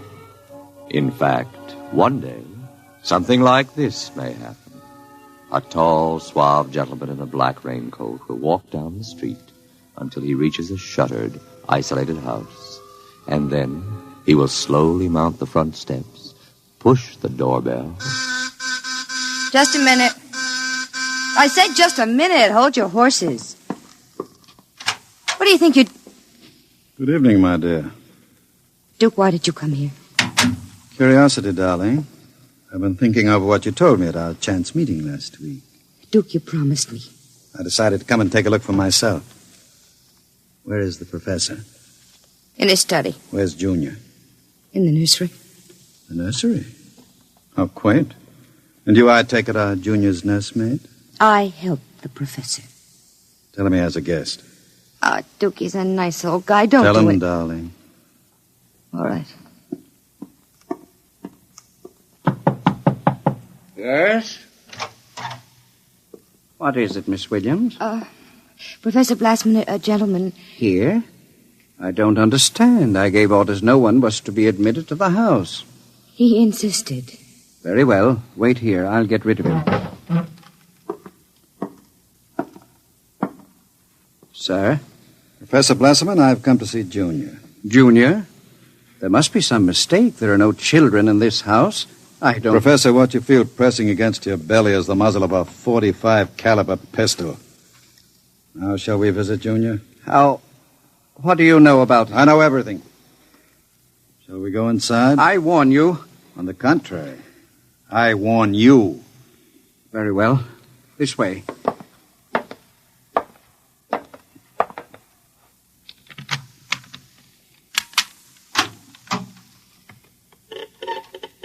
This is the nursery. Where is Junior? In the next room. Behind the door with a panel in it. Very considerately furnished. Mother Goose figures on the walls. Blackboard, toy blocks.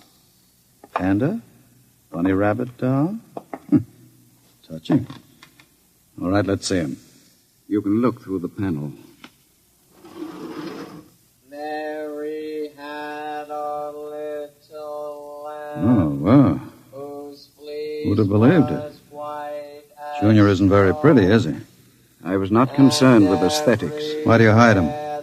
Is he dangerous? The world is not yet ready for such a thing. Besides, I must study. As you can see by his play, he is very young, hardly out of the cradle. I am educating him. With nursery rhymes? The brain is undeveloped. It must learn its behavior patterns like any infant. You call that 8-foot monster an infant? Physically, of course, he'll never change. He is built of chrome steel and glass. But his brain, that is my wonderful instrument. Unlike a human, he has no heritage, no basic instincts such as love or hate. These he has yet to learn. In some respects, he is like a blank tablet. What is written upon the tablet will remain. You mean he has no feelings? He will learn quickly. And now, if your curiosity is satisfied, I trust you will keep my secret. If anyone discovered... Open the door. I beg your pardon? The door, Professor. Very well. Junior, come here. What a monster. Papa. He talks? Yes. Mentally, he's about 6 years old now. What is it, son? Who is that man, Papa? Let me handle this. You may call me Duke, son. I've come to see you. That's nice. Nobody ever comes to see me except Lola. Play with me, Duke. Certainly, Junior. Oh, and Professor. Yes? While we're playing, you can have Lola and Miss Williams prepare my room.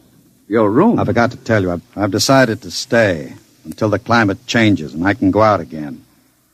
Meanwhile, I'll have a chance to play blocks with Junior. Understand? I begin to understand. You are hiding from the law. As you wish. All right, Junior. Your move. Let's build a bridge. I have a better idea, Junior. What?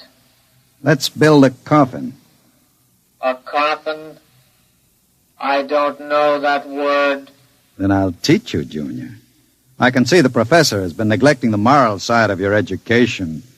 Very sadly.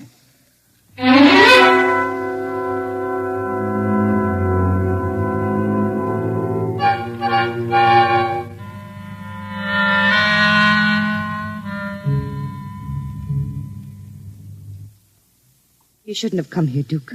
Why not, my dear? Afraid of me?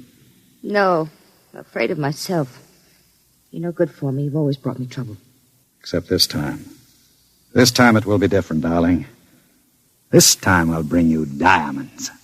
Duke, what have you been teaching that thing? Nothing, honey. I've just been playing with them. Very educational. I don't believe you. What's bothering you, Lola? Today when I walked in there, he said to me, I know how to kill people, Lola. I'll kill you if you want me to. He's learning very quickly. Duke, I'm scared of that thing. It's unholy, a machine that acts like a human with a voice grinding at you, saying things you'd expect from a child. You dislike him so much. Why did you take this job as his nursemaid? Because I wanted to start over again.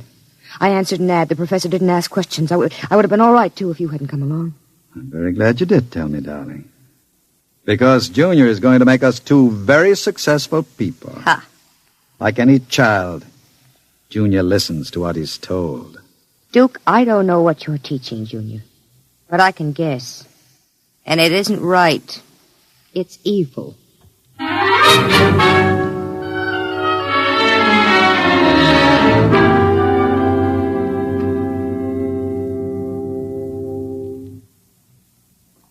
Now, write on the blackboard, Junior.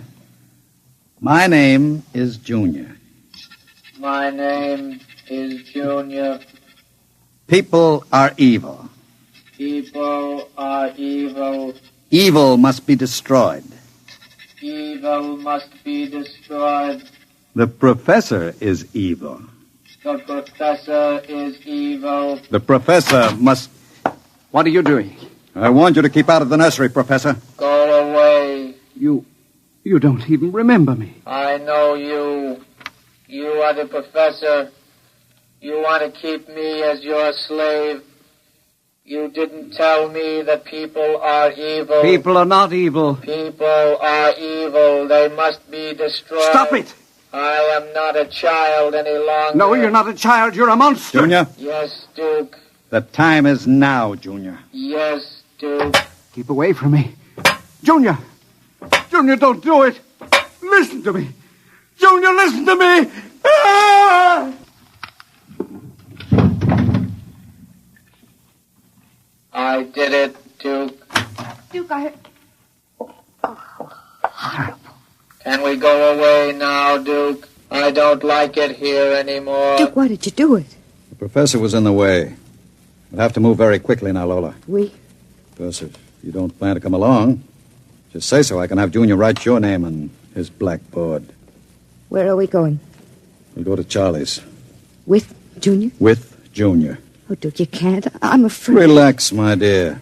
The Duke has great plans for you two.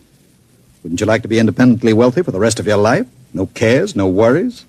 Just good times and fine clothes all the time? The only way you get that way is by inheriting $1 million. Not when you have a fella like Junior around. I'm still afraid of him. Junior wouldn't hurt you. You wouldn't hurt Lola, would you, Junior? I like Lola. She's pretty. There, you see? He thinks you're pretty. Junior's growing up.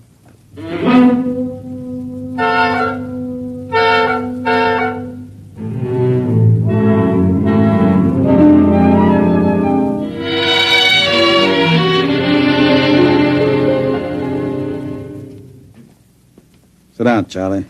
Sure, Duke. Lola and I are going to hide out here for a while. We'll need some help. Listen, Duke, I'm trying to keep the cops away. Sure. Now listen to me. I need a casing job done. Oh. Sure, Duke. You know the armored truck service? Sure. I want to know when they take the Acme deposits from Boston to Worcester. Duke, you ain't thinking of a payroll truck, are you? They got cannons on those trucks. They travel in pairs. You couldn't get near one. I asked you to do a casing job, Charlie. Sure, Duke. Anything you say. Find out what time they passed the narrowest and most deserted stretch of road. Well, if you're going to pull a job like that, you'll need 50 men. You want me to get some of the boys? I won't need anybody. I've got somebody. Where? He's out in the car. Oh, what's his name, Duke? Anybody I know? His name is Junior. Junior? I don't know any Junior. You will, Charlie. You will.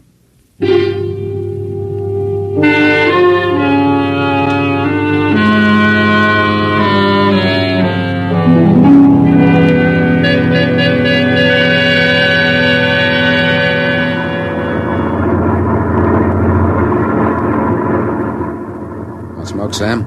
Well, thanks, Al. Whew, it sure gets hot in these armored trucks, huh? You'll get used to it. How much we hauling this time? About $250,000. Brother, could I use a hunk of that? Who couldn't? What's our first stop? Acme National Bank. Then we unload a payroll at the Bronson Watch Plant. Hey, what's that up ahead? It looks like something shiny on the road. Throw up your spotlight. Right. Holy smokes, you see what I see? It looks like a mechanical traffic cop. About 8 feet tall. Standing right in the middle of the highway. Maybe it's a Halloween gang, huh? Guess they're trying out robot traffic cops. Can you get past him? I don't know. We'll have to slow down. Get on that gun, Sam. Let's take no chances. Right. I'll give it the horn. Don't budge. Where's our escort truck? Pulled up right behind us. Thing won't move. Sure looks like something out of Buck Rogers, don't it? That's a heck of a note, blocking traffic like that. We'll have to try and get past it. Here goes. Holy smokes, it's moving. Hell, it's coming toward us. Get on that gun. Give it a blast. Bullets are bouncing right off it. It's still coming. Al, back up. I can't. The other truck's right behind us. Al, it's lifting its arm. It's going to smash our window.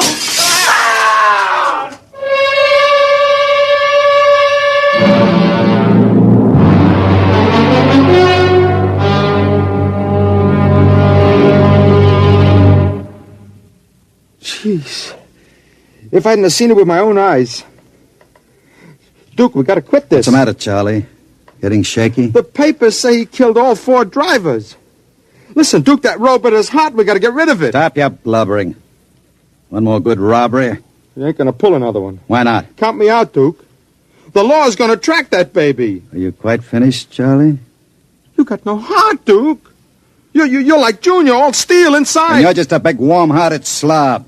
I suppose flowing with the milk of human kindness. Well, I got nerves. I can't stand that thing, the way it looks at you with that iron face and clanking around all the time. Listen, here it comes.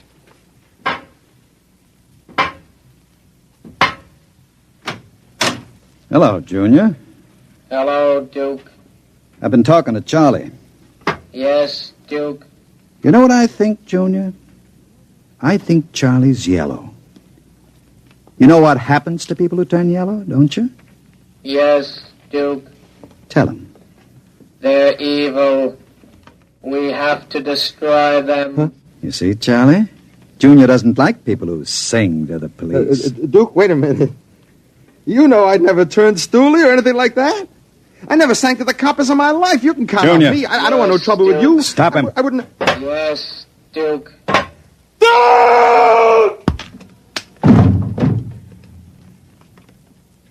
I stopped him, Duke. All right. Take him down to the cellar. Duke, that noise. Charlie! Junior, put him down. Take him down to the cellar, Junior. Yes, Duke. Duke. Relax, darling. Stop shaking. Duke, we can't stay here. Charlie's going to be missed. He's got friends. Now we'll have the gangs after us, too. Oh, come on now. Don't worry, darling. The Duke will take care of everything. Where are you going? Out to a travel agency to get some tickets. You and I are going to take a trip, Lola. You're leaving me alone here? Junior's here, too. It's just it. It's being alone with that thing. Duke, I got the jitters. Now, don't you worry. In 48 hours, you and I will be on our way to Switzerland with $500,000 worth of loot. What about Junior? Junior will be taken care of. How can you get rid of him? Junior will do anything I say. So I'll merely have him get into the furnace and sit there while I fill it with oil and set fire to it. Too bad the professor couldn't have stayed around to see him growing up. He's almost a man now, Junior is. But not quite as clever as a man. You'll find that out after he steps into the furnace. Get rid of Junior now, Duke. Before you leave. There's no time. I'll be back about 8. Duke, please. And be nice to Junior while I'm gone. Don't show him you're afraid of him. Goodbye, darling. Goodbye, Duke.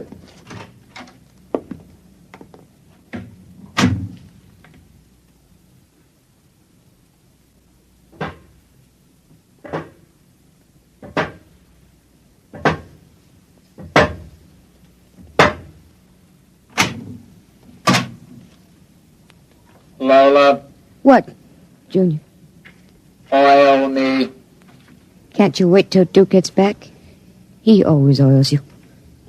I want you to oil me, Lola. All right. I like you to oil me, Lola. Yes, Junior. Lola, do you like Duke? Certainly. Do you like me? Well, You know I do, Junior. Lola, What? who do you like best? Me or Duke? I like you both, Junior. Yes, but who do you love? What do you know about love, Junior? In the books, man and woman love. No. Lola, What? do you think anyone will ever love me? Maybe. Some women can fall in love with anything, Junior. Even with something like Duke. Why, Lola? I don't know.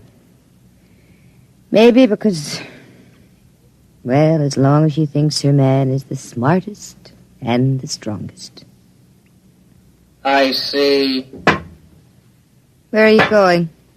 To wait for Duke. He won't be home for a while. I'll sit in the hall and wait for him. All right, Junior. I want to be alone and think. About what? I read in a book today it was bad to kill people. What does that mean? Bad. Bad. I don't know, Junior. I guess it's just a word.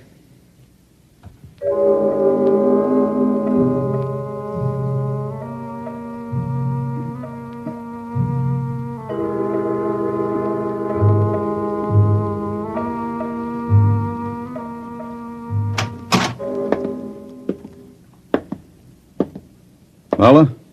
Hello, Duke. Oh, it's you, Junior.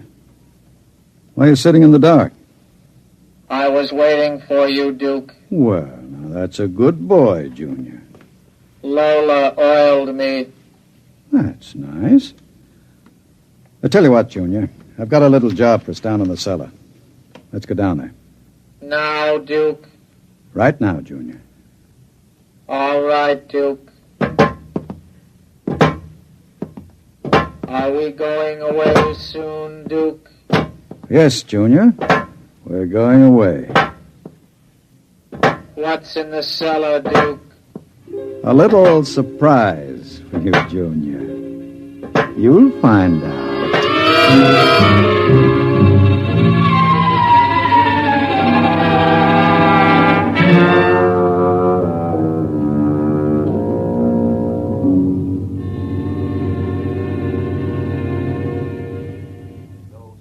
For the latest news. And now, a brief interlude of recorded dance music.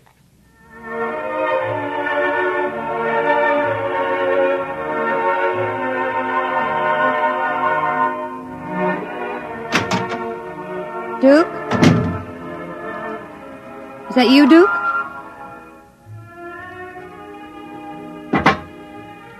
Junior.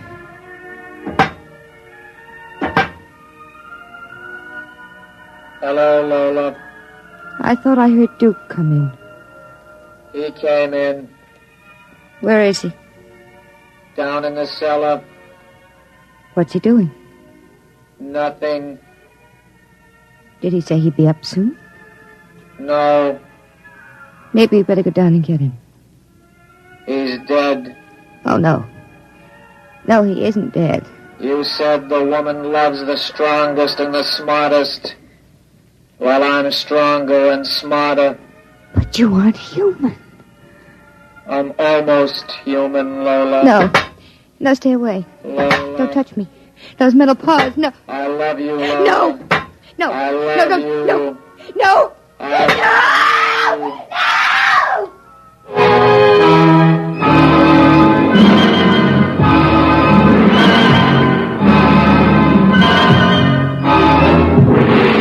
I love you. The last thing she heard was the robot's harsh voice, droning it over and over again. I love you. I love you. I love you. And strangely enough, it did sound almost human.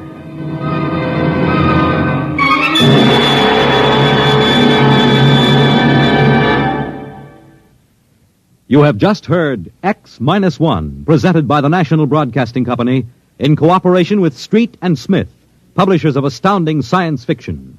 Tonight, by transcription, X-1 has brought you Almost Human, a story by Robert Bloch, adapted for radio by George Lefferts. Featured in the cast were Santos Ortega as Duke, Joan Allison as Lola, Jackie Grimes as Junior, Guy Rep as the Professor, Nat Pullen as Charlie, Joseph Julian as Al, Lynn Cook as Sam, and Merrill Joels as the radio voice. Your announcer, Fred Collins. X-1 was directed by Ken McGregor and is an NBC Radio Network production.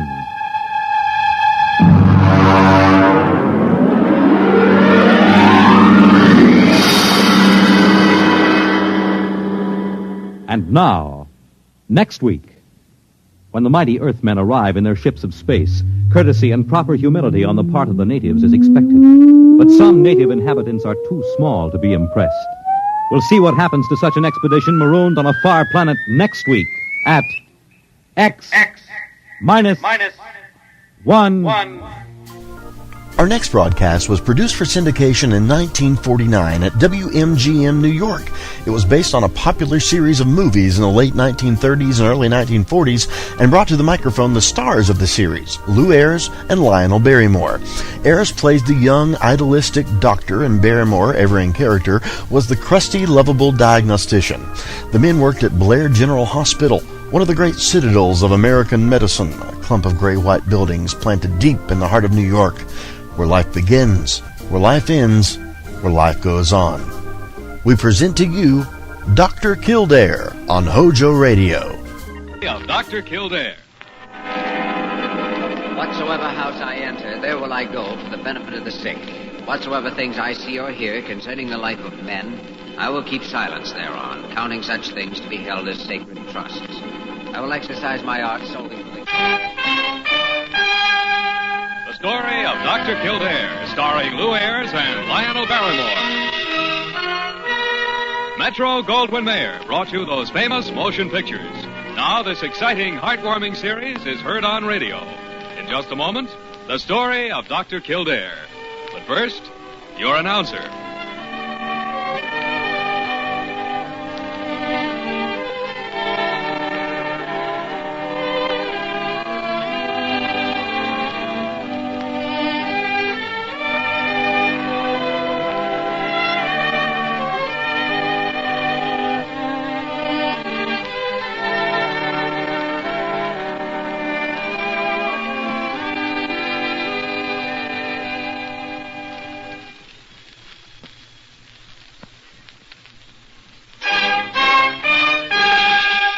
The story of Dr. Kildare, starring Lou Ayres as Dr. Kildare and Lionel Barrymore as Dr. Gillespie.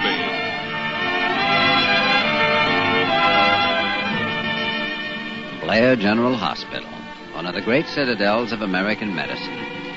A clump of gray-white buildings planted deep in the heart of New York, the nerve center of medical progress, where great minds and skilled hands wage man's everlasting battle against death and disease.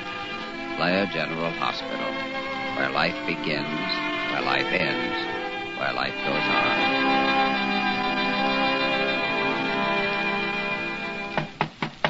Come in.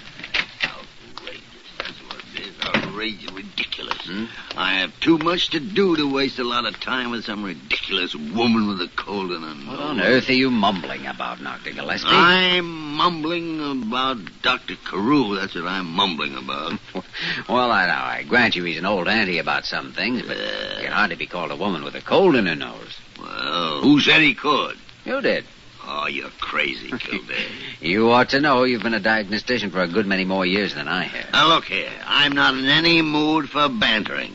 I'm busy, and that fool Carew's gone out of town, and he left a letter for me asking me to see this fool woman with the sniffles. Now, do you know she's a fool woman with the sniffles? Have you seen her yet? No, I haven't, but I can tell from the tone of Carew's letter. He says she's a new member of the Board of Trustees, and he wants me to be very nice to her. Dr. Leonard Gillespie, boy diplomat. Ah, go to blazes. I should have known better than to come to you for help. Well, how can I help you in a case like this? Well, I thought you could see the old crow with me and kind of help me out. I'd do it for you, Kildare. Ha! I have never refused a fellow man in need. What is it? Are you afraid of this what's her name? Millicent Forbes, that's her name. You're doggone right I'm afraid of her. I'm afraid of any woman that Carew wants me to be nice to. I had a hunch this was where you were. Okay, you were right. Now that you found me, go away and forget that you did. My, what a bright, sunshiny face we have this morning. Dr. Gillespie is not in one of his better moods. There's a lady in your office asking to see you. Oh, sprout. Send the lady down to my office, will you, Molly? She says she's a friend of Dr. Carew's and a member of the board of... All right, Molly, all right. I'm not interested in her biography. Just send her down. Yes, Dr. Gillespie. Immediately, Dr. Gillespie. Goodbye. Whatever you say, Dr. Gillespie.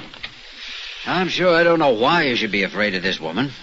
You should see some of the women Dr. Carew sent to see me. They came in on broomsticks. I see. Well, we'll examine this one. Give her some cold capsules or something and a quick heave-ho. Nicely, of course, in the best Carew manner. Come in. Well, hello. Oh, hello. Mrs. Forbes? Why, yes. That is, it's Miss Forbes. Oh, well, I'm Dr. Kildare. This is Dr. Gillespie. How do you do, Dr. Gillespie? Well, I was told you were the most handsome doctor in New York, and I can certainly see why. Yes, Dr. Gillespie is definitely the Clark Gable of Blair General Hospital. Yes, I can see that. Well, won't you sit down, Miss Forbes? Oh, I wish you'd call me Millicent. I've never heard Dr. Carew call you anything but Leonard, and I do hope you won't mind if I call you that. You see, I feel as though I know you already. Of course. Millicent. There, you see, we're friends already. Dr. Kildare, I don't think we'll need you. Oh, Dr. Gillespie, you forget that I was called in as a consultant on this case. Well, I think I can hand it alone, all right. Dr. Carew insisted that Miss Forbes have every attention possible. Oh, isn't that charming? He's such a sweet man, sweet. Let's see, you're suffering from a cold, Miss Forbes? Yes, it's just a nasty old case of the sniffles, really. But Dr. Carew said that since I was on the board of trustees and all that, I shouldn't take any chances. Well, I should think not. Well, if you'll just open your mouth and say, Miss Forbes, I'd like to look at your throat. Why, of course. I'd be happy to. A slight inflammation. Let me see. You have such strong hands, Dr. Gillespie. Gesundheit. Thank you. I'll take your temperature, Miss Forbes. Just slip this under your tongue, please. That's right. You must not talk for 3 minutes. I understand. Shh. Now, don't you worry, Millicent. Don't you worry. We'll have you all fixed up in no time. We can't have a lovely woman like you ill for one single moment. Do you think we should hospitalize Miss Forbes, Dr. Gillespie? Well, we'll have to see what her temperature is. It's a long-distance call for you, Dr. Kildare. Oh, thanks, Molly. Hello. Oh, hello, Dr. Carew. Yes, I'll be glad to help you in any way I can. What is it? Miss Forbes? Why, she's in my office right now. Dr. Gillespie called me in for a consultation himself. Yes, her condition seems to be very favorable. Yes, we are giving her every possible attention. Goodbye. That was Dr. Carew phoning from Albany, Miss Forbes. He wanted to be sure that we were doing everything possible for you. Isn't that nice? Here. I'll take out that thermometer. Oh, how sweet of Dr. Carew. Your temperature is normal, Miss Millicent. Oh, thank you, Leonard. Oh, suffering microbes. Oh, my goodness, what's the matter with her? Oh, of course, she's jealous. My, you see the effect you have on women, Dr. Gillespie? I don't think that Now, don't be modest, Leonard. Yes, he is modest. Why, anyone can look at him and see that he's just a big, shy schoolboy at heart. Don't you agree, Dr. Kildare? Well, perhaps I don't have your insight, Miss Forbes. Now, I'll tell you how I'm going to prescribe for you, if it meets with Dr. Gillespie's approval, of course. Yeah. I'd like you to take one Coracetin pill every 3 hours. Your cold is in the very early stages, and I think we can get rid of it for you before it gets too uncomfortable. Yes, you want to eat a light dinner tonight. Oh, why don't you come along and have dinner at my home, Dr. Gillespie? Or are you too busy? Well, now, let's see. I was on duty tonight, but Dr. Kildare could look after my cases. Well, I'll... Yeah, you will, Kildare. Yes, to be sure. Well, Miss Forbes, Millicent, I think that's a very nice suggestion. But I insist on taking you out to dinner. Oh, how exciting. Well, I'll run along home and dress. Oh, what time will you pick me up? Oh, about 7. I'll be waiting. You have my address on my card. Well. Goodbye. Oh, thank you, Dr. Kildare. You've been so charming. Don't mention it. I'll see you at 7, Yeah. Leonard. Well, we certainly gave her some cold capsules and a quick heave-ho, didn't we? Attractive woman, isn't she? Maybe I should go along with you. Oh, no, you don't. No, you don't. You're staying right here at Blair General. Yes, sir. Yes, a very attractive woman.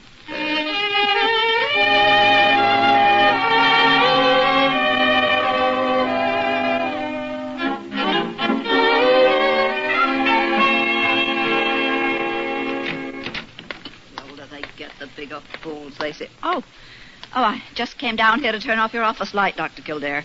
What are you doing up? Oh, I just thought I'd sit up and keep a candle burning in the window.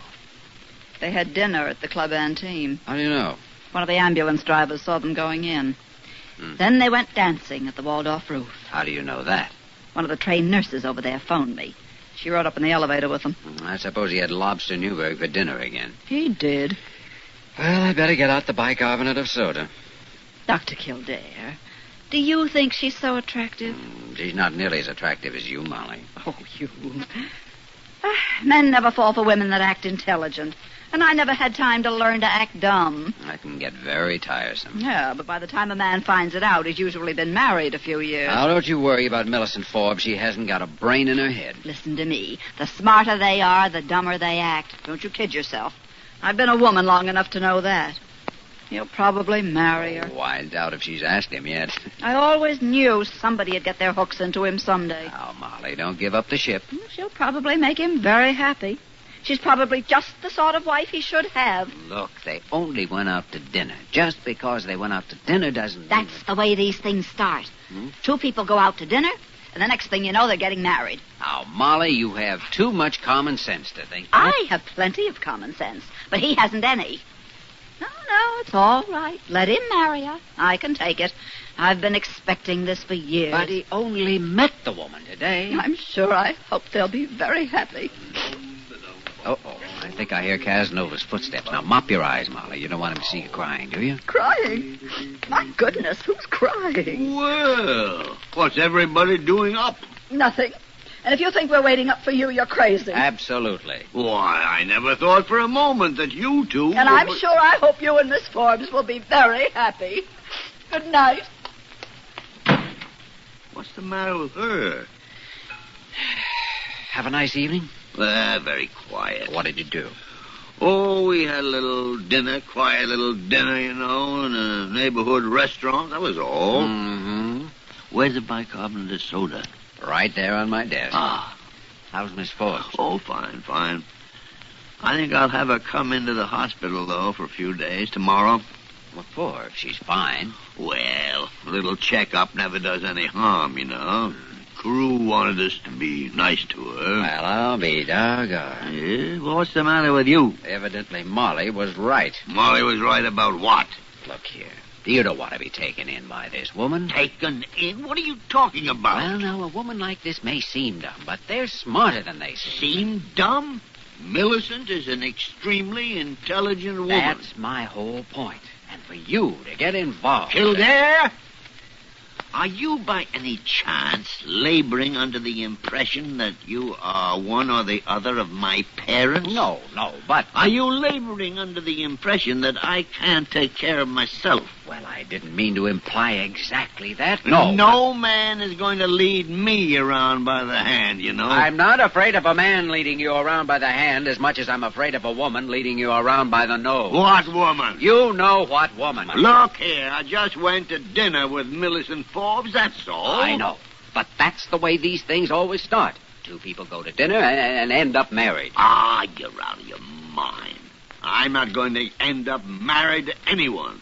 You talk like I'm a little child married. That's ridiculous. Look here, Kildare. You take care of your life and I'll take care of mine. All right, if that's the way you feel about it, all right. Good night, Dr. Kildare. And good night, you wolf. Golly Molly, that's the nicest thing you ever said to me.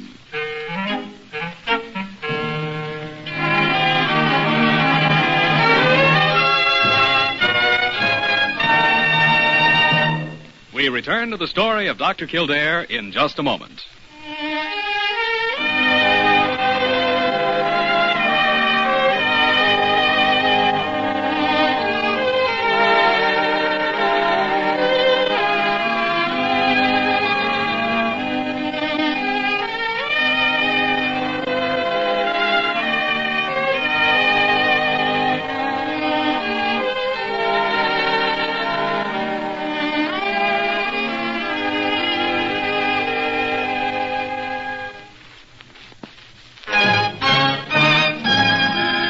Continue with the story of Dr. Kildare, starring Lou Ayres as Dr. Kildare and Lionel Barrymore as Dr. Gillespie. Look what it says here in the columns, Dr. Kildare. Seen last night at the Waldorf. Society leader Millicent Forbes and Dr. Leonard Gillespie of the staff of Player General. Does this mean wedding bells? And here's another. New romantic duo, Millicent Forbes and Leonard... Well, it's not my affair. Take them down to Dr. Gillespie's office. He told me to mind my own business last night, and I'm minding it. Jimmy, I need your help. Did you see the papers? Oh, I see you've got them. Say, I have a book here I've been meaning to send down to your office. It's called... What Every Young Bridegroom Should Know. Just off the press. Quite good, as a matter of fact. Very informative. Oh, now, Jimmy, you know very well. Oh, the nurses are taking up a collection to buy you a wedding present. I don't want a wedding present. Well, I must say that's very ungrateful of you. I am not getting married. That isn't what the papers say. Now, Jimmy, I need help. You told me to take care of my life, and you take care of yours. Well, that was last night. I didn't know I was in trouble last night. I can't forgive and forget so easily. I was deeply wounded, after all. Just because love has at last come to you, that doesn't give you any right to turn on your old friend. Love has not come to me. It's getting a little late for denials, isn't it? Hello. Yes, he is. Send him right down here. There's a reporter on his way down from your office. Wants a picture of the bridegroom. Now, this has gone far enough. Why did you have him sent down here? You can't run away from things, you know. When you get involved with an heiress, you have to be prepared to face her public. Jimmy Kildare, I'd like to chain you to an anthill. Well, I'm going back to work. I'm sure we all hope you'll be very happy, Dr. Gillespie. Molly. Come in. Dr. Gillespie? Dr. Gillespie is no more. He just passed on into the great beyond. What? Don't let him kid you. This is Dr. Gillespie. I'm Dr. Kildare. How do you do? And how do you do, Dr. Gillespie? I'm from the New York Globe. I wanted to get a statement from you about your marriage. I'm not getting... Oh, my goodness, here you all are. My gracious, I've been hunting all over the hospital for you. Good morning, Leonard, dear. Oh, Dr. Kildare, how nice to see you. Hello, Millicent. Good morning, Miss Forbes. May I present Mr. Gordon Arkley of the Globe. Oh, how do you do, Mr. Arkley? I'm so happy to meet you. How do you do? I just came over to see if I could get a statement from Dr. Gillespie on your wedding plans, Miss Forbes. Wedding plans, dear me. Dr. Gillespie and I are just good friends. Why, we haven't even discussed wedding plans. No. Yet. Oh. You seem to have stumbled on something rather prematurely, Mr. Arkley. Kildare. My goodness, yes. Well, I'm all checked into the hospital, Lenny. You are? Oh, are you entering the hospital, Miss Forbes? Oh, it's just for a routine checkup. I see. How's your cold? Why, it seems to be all gone. Lenny cured it. Well, I'll see you in a little while. May I walk down the hall with you, Miss Forbes? Why, yes, of course. You're a lucky man, Dr. Gillespie. Now, see here, Jimmy Kildare. Stop that laughing now. This is serious. I feel like I'm up to my chin in a barrel of molasses. Yes, tell me more, Lenny. Lenny? No. I am not going to marry that woman. Oh, don't tell me. Tell her. Tell the newspapers. Tell Dr. Carew. Hey, did you ever hear of a breach of promise suit?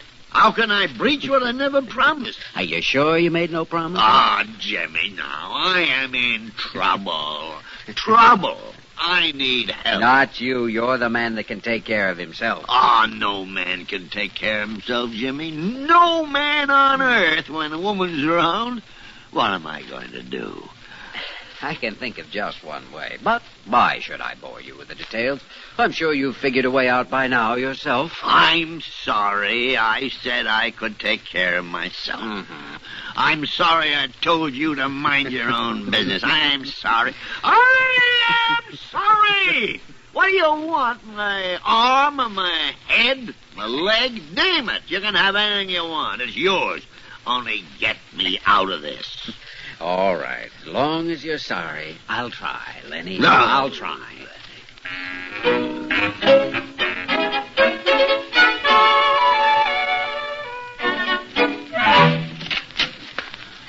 Oh, why, Dr. Kildare. Yes. Miss Forbes, Dr. Gillespie has asked me to conduct your checkup. He feels that because of all the gossip and publicity that it might be less embarrassing for you if I took care of you. Oh? Why, that's very thoughtful of him. Yes, well, he's a very thoughtful man. As a matter of fact, I'm glad of the opportunity to have a little talk with you. I don't know how serious your romance with Dr. Gillespie is just now. Well, one never knows, does one? But I think a woman like you could bring a lot into his life. You do? Yes, I do. I think you have the understanding it takes to be the wife of a doctor. Understanding? Yes, I'm sure that night after night, while you sit alone, waiting for him to come home, you will understand. You'll be patient and silent in the face of loneliness. Well, I try to be. And when he does come in, tired and cross, without the strength to speak even one civil word to you, I'm sure you'll understand and be even kinder to him. Well, And if, heaven forbid, in the heat of exasperation, and a doctor experiences many exasperations and frustrations during the course of a day, if, as I say, the result of these, he should even strike you, I know you're the kind of a woman who will understand even that and turn the other cheek. Did you say strike me, Dr. Kildare? Well, he has been known to be quite violent around the hospital, but he's always very sorry about it the next day.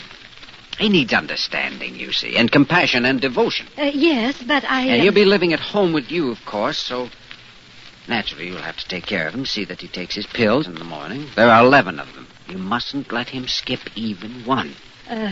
11 pills? Yes, 2 for his liver, 2 for his heart, 2 for his blood pressure, and 2 are vitamins. What are the other 3? Well, I think he had better explain the other 3 to you.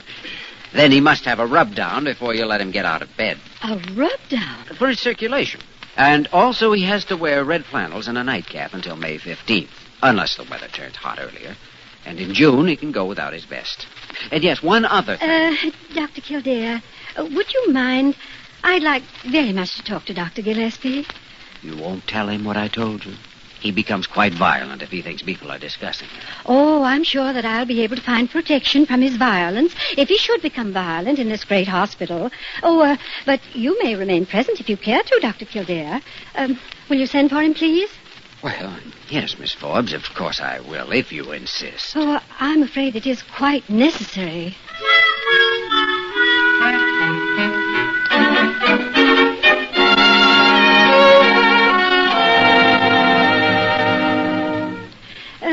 Dr. Gillespie, I am a woman and you are a man. Now, we can be frank with one another. Oh, yes, of course, Millicent. Well, there seems to have been some sort of misunderstanding afloat about us. People seem to have the ridiculous idea that we're engaged. Yes, there does seem to be some such idea around.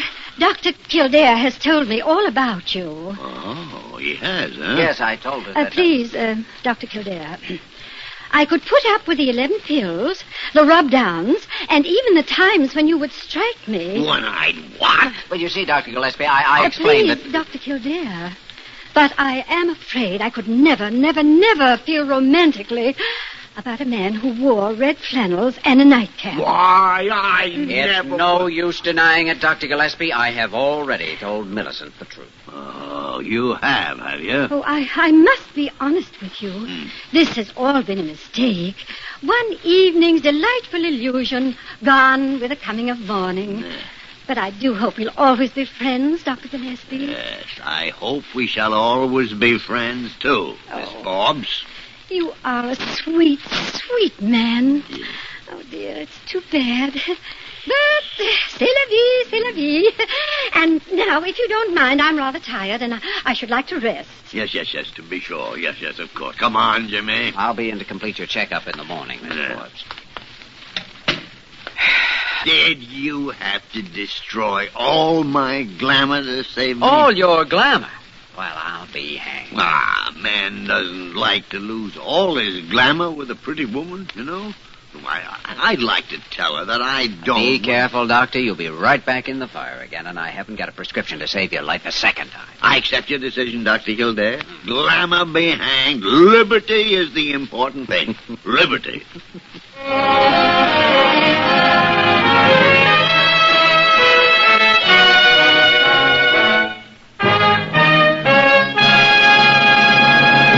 In just a moment, we will return to the story of Dr. Kildare.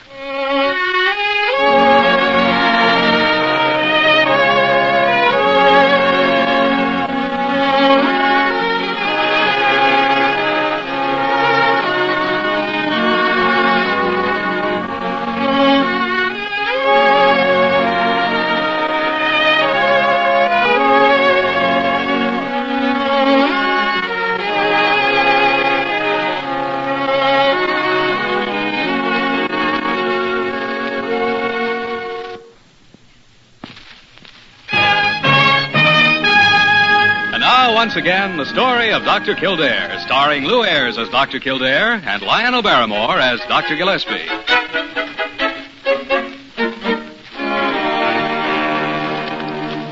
Well, it says here in the paper that Millicent Forbes has a new flame. Anyone we know? No. Molly, did you actually think I'd marry Millicent Forbes? Well, I knew she was going to marry you if you didn't step awfully fast. Were you jealous? Not a bit. You were, too. Well, I think you two can fight this out better without me. I have some patients that require a little attention. You think you're safe now, Dr. Gillespie? I can leave you alone? You leave him alone with me at your own risk. I'll figure out a way to break down his resistance to me yet. Doggone, I never realized how irresistible I am to women. Why don't you give in and marry Molly, Dr. Gillespie? I wouldn't want to break up a beautiful friendship, Kildare. A beautiful friendship.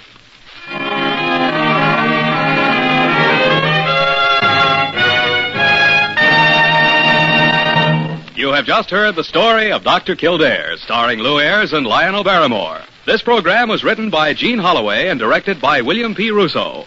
Original music was composed and conducted by Walter Schumann. Supporting cast included Eleanor Audley, Isabel Randolph, and Eddie Fields. Dick Joy speaking.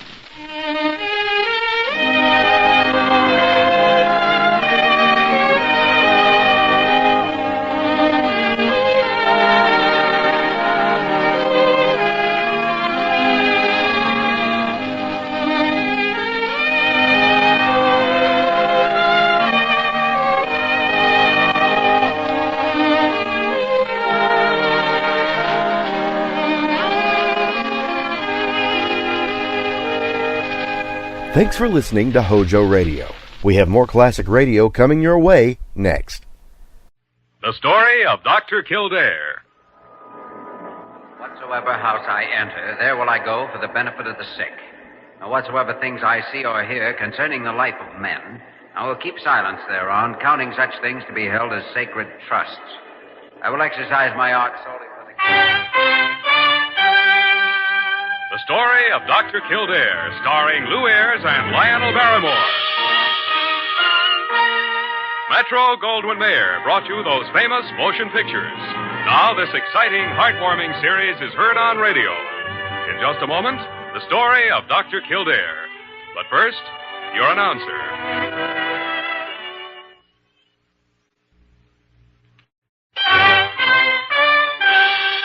Now, the story of Dr. Kildare, starring Lou Ayres as Dr. Kildare and Lionel Barrymore as Dr. Gillespie.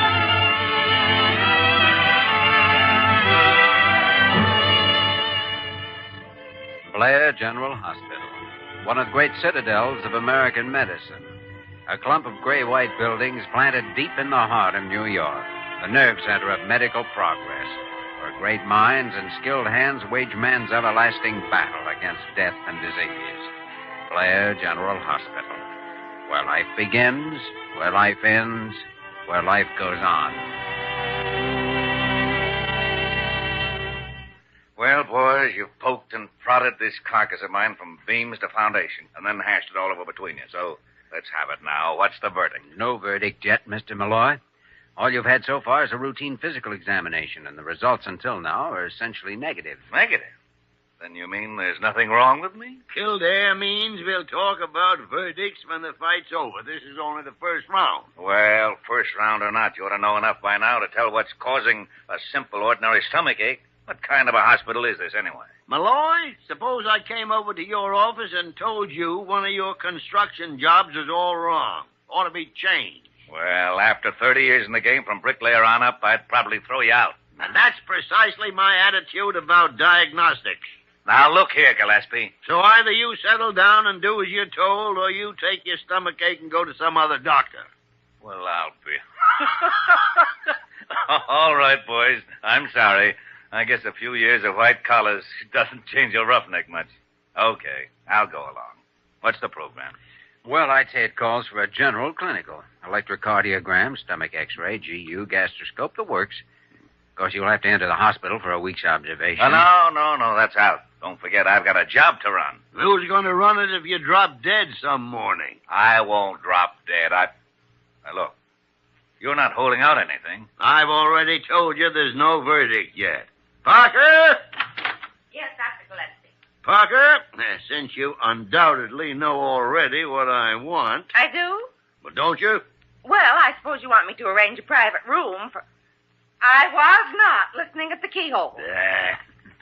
Miss Parker will take you down to register now, Mr. Malloy. And we'll set up your schedule later. And don't try and sneak off, or I'll send you a bill for $100 for wasting my time.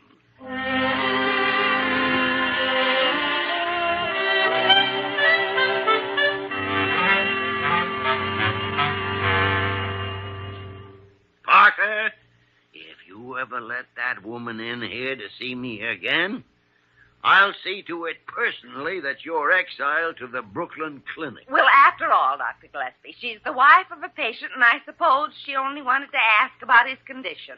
How was I to know she'd tell her whole life story? Her life story was nothing. What took up all the time was Uncle Leroy's liver condition. 40 minutes. Well, in my opinion, a conversation like that should be very interesting to a diagnostician. Parker, the only thing less interesting to me than Uncle Leroy's liver is your opinion. Well. Oh, Kildare, come in. Good morning, Doctor. Parker. Morning. X-rays, you mean? Yes, just came from the photo lab. Here's one you'll probably want to see. Yeah. Oh, yeah, Dan Malloy, our patient with the stomachache. Notice the lower left-hand corner. Here, let me move the light. Well, now, one of the prettiest little peptic ulcers that ever walked into Blair Hospital. Yes, isn't it? The location and appearance is typical, and as far as I can see, it makes the diagnosis certain. Yeah. I wonder what caused it. He's in pretty fair physical condition. Well, I'd say everything points to a mental cause. Conflict of some kind. Psychosomatic, eh? A new word for an idea as old as Plato. The fact that the mind and the body influence each other. You don't disagree with the idea, do you? If I did, I'd have to go back and change all my diagnoses for the last 35 years. Confound it. If Malloy does have a mental conflict, it's probably that wife of his that's caused it. Oh, you've met her then? Met her. She just presented me with 40 straight minutes of sheer boredom. She'd give anybody an ulcer. Well, whatever the trouble is, I'm going to see if I can get to the bottom of it. Jimmy, a doctor can carry his treatment just so far, and that doesn't include solving a patient's personal problem. Oh? You know something, Dr. Gillespie? I've heard you prescribe that idea at least 50 times, and I'm still waiting to see you follow your own prescription just once.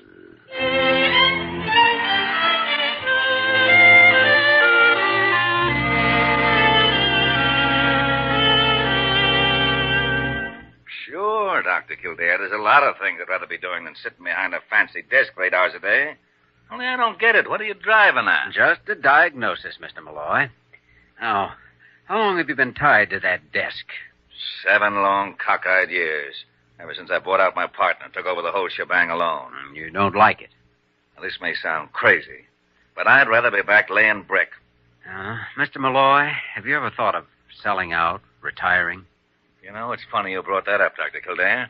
I was just lying here in bed this morning remembering it. Remembering? Yeah. I got an idea like that once about 10 years ago. Bought a 160-acre lodge in the back country upstate. A place you probably never heard of, called Cranberry Lake. Cranberry Lake, eh? That's great fishing country. Hunting in the winter, miles of timberland.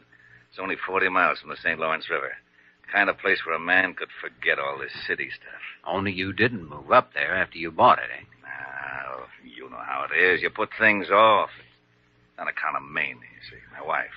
She's kind of got the social bug the last few years, and she won't hear of moving off to some wilderness, as she calls it. So, now, come in. Mamie. Oh, good morning, Mrs. Malloy. Why, Dr. Kildare. Daniel, what have you been up to? Nothing, Mamie. You look just like a cat who's eaten a goldfish. Now, don't tell me you haven't been talking about something you shouldn't. No. We were just talking about the lodge up at Cranberry Lake. Oh, so that's it. Dr. Kildare, I certainly hope you told him how ridiculous that whole idea was. Oh, no. As a matter of fact, I'm in favor of it. Be good for both of you to start relaxing, enjoying life. Oh, no. After we've worked and slaved for years to get to be somebody, we're going to stay right here. Now, Mamie. I don't know, Mrs. Malloy. It seems like rather dubious satisfaction when you have to pay for it with a stomach ulcer. Oh, nonsense. It's just like I was telling Dr. Gillespie earlier this morning. About my Uncle Leroy, I mean. Now, Only, Mrs. of course, Malloy... in his case, it was a liver condition. But nevertheless, Mrs. Malloy, I'm afraid you'll have to excuse me now. I do have to look in on some other patients right away. Well, I suppose if you have to, you have to. Mr. Malloy, I think I understand your problem quite thoroughly now. But I'll be darned if I know what to do about it.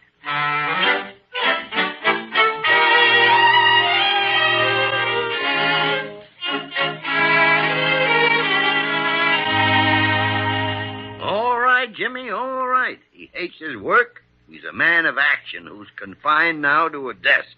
His wife has the upper hand, and she's determined to make a gentleman out of him. And there's your answer, Dr. Gillespie. Physical pattern of reaction and no outlet for it. Something had to give, and something did. Peptic ulcer. Well, all right. I agree with the diagnosis. So, then what? Well, that's just hint. I don't know. Of course, the prescription's obvious. But getting the patient to swallow the medicine's another problem. Oh, it's no problem as far as he's concerned. He'd retire in a minute. Too bad there isn't some society angle connected with this place upstate. She's highly impressed by social prestige and so on, you know. Social prestige. Anybody who is such a stupid, half-baked, stuffed shirt of a nincompoop is to think that the only Now, wait a minute. Stupid, half-baked, stuffed shirt of a nincompoop. Now, who fits that description? Only one person. Jimmy, that may be the answer. Doctor, I'm way ahead of you. Come on, let's go.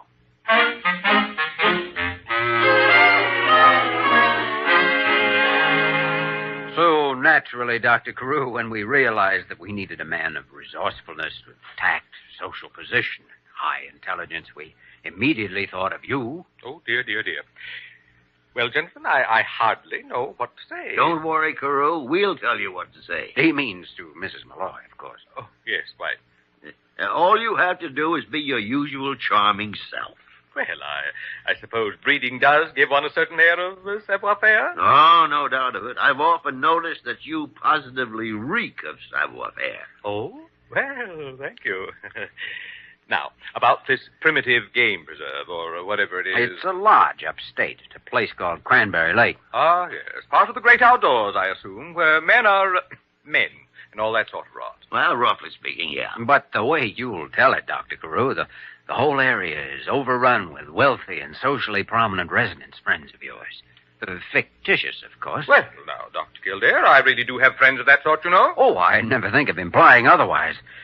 And if you won't mind using real names in vain, so to speak. Oh, dear, I hadn't thought of that. Well, gentlemen, this begins to smack of chicanery. But it's all for a good cause, saving a human life. Yes, and for the first time in your medical career. Well, in such direct fashion, Dr. Gillespie meant to say. Oh, yes, of course. Well, gentlemen, as much as I loathe all pretense and sham, as much as I dislike calling attention to my, shall we say, unquestionably prominent family background. That's our Dr. Carew, modest to a fault. Shrinking violet. As I say, in spite of these considerations, my duty in this time of crisis is all too clear. Gentlemen? He'll do it. I'll do it. Of course he'll do it.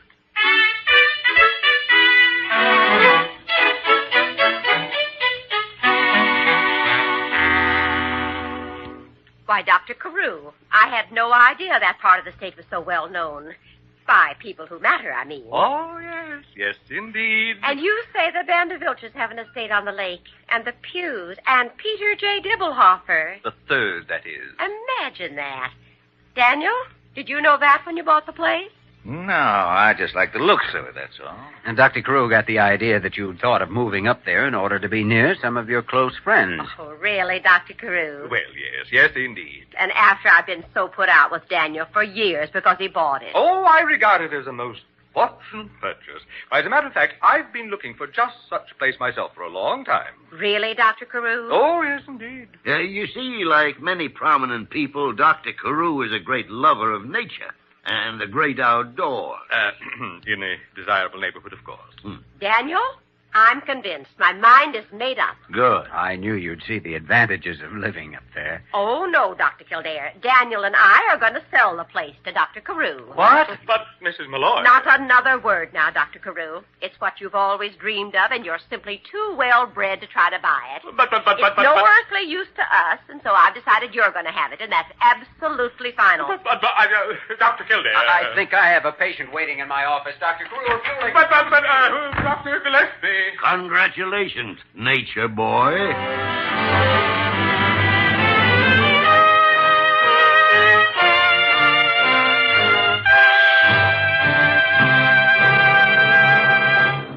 We will return to the story of Dr. Kildare in just a moment.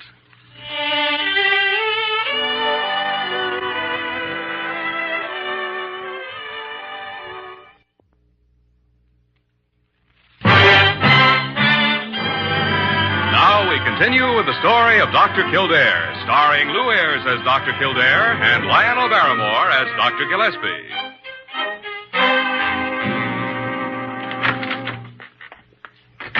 Well, Dr. Gillespie, that's that. Oh, confound it, Jimmy. I knew in the first place we should have let well enough alone. Oh, we're no worse off now than we were. Of course. Poor Dr. Carew is, though. I wonder if she really will try to sell it in that place. Why, sure she will. It'll serve him right, too, the nincompoop. Jimmy, a doctor who hasn't sense enough to stick to medical problems ought to have his head examined. I seem to have heard that before. And it's true. You can't operate a day nursery for adult human beings. They have to learn to stand on their own feet. Still, it's a shame to think of Malloy going back to a job he hates and doesn't even need while he eats his heart out for something he can't have. He eats his stomach out. It's more like it. And now you've just walked into my trap. Because that makes it a medical problem. All right. When it happens again, we'll treat him again. You're opposed to preventive medicine, Doctor? Oh, tarnation. Nothing can be done, Jimmy. We've already had a try at it. His stomach's being sacrificed to the glory of his wife's ambition. That's a bit flowery, but the idea behind it's not exactly unheard of. Of course it's not unheard of. It's happening all around us, every day. modern burnt offerings on the altar of civilization. Stomachs, hearts, arteries, livers. And then they come around to us, Doctor, can't you do something to keep it going? I know I've abused it, but I want to be a vice president. Just patch it up any old way, Doctor. Jones is 2 blocks ahead, and I have to catch up. Confounded idiots. Now, take it easy. You've got arteries, too, you know. Yeah, I know. It's a good idea, though, to blow your top once in a while. Lets the pressure off. That's Malloy's trouble. He's lost the habit. I guess so. Of course, if he did regain it, it still wouldn't help anything. Unless... Unless what? You know, the one person he should dominate is the one person he never has. If you mean Mamie, I can understand But why. that's the problem right there. That'd take pretty strong provocation, but he might be goaded into it if we could only think of somebody. Don't look at me, Jimmy. Don't look at me. Carew is already a casualty. No, we'd need a brand new stooge. Not necessarily too bright, of course, but one who could... Well, Jimmy? Could be. Miss Parker. Yes, Dr. Kildare. Parker, have you ever been out in the woods? What? I mean to a summer camp or a lake resort, especially upstate, say, somewhere around the St. Lawrence River country. Oh, I guess, yes. As a matter of fact, I used to go up to Lake Winnecaslonka every summer when I was a girl. What a memory. Winnecaslonka. Let's see. Is that anywhere near Cranberry Lake? Oh, about 30 miles northeast, I think. Oh, I used to have such fun at good old Winnecaslonka. Oh, you like the country up there. Oh, I love it. I love it, Dr. Kildare. When I remember some of those campfire things, the nature study, and the hay rides. Oh, yes. They were always at night, of course. Ah, yes. Well, that's not exactly what we had in mind, Parker, but nevertheless, I think you're our man. I'm our man. Well, what I mean is that I'll get it, Jimmy. I'll get it.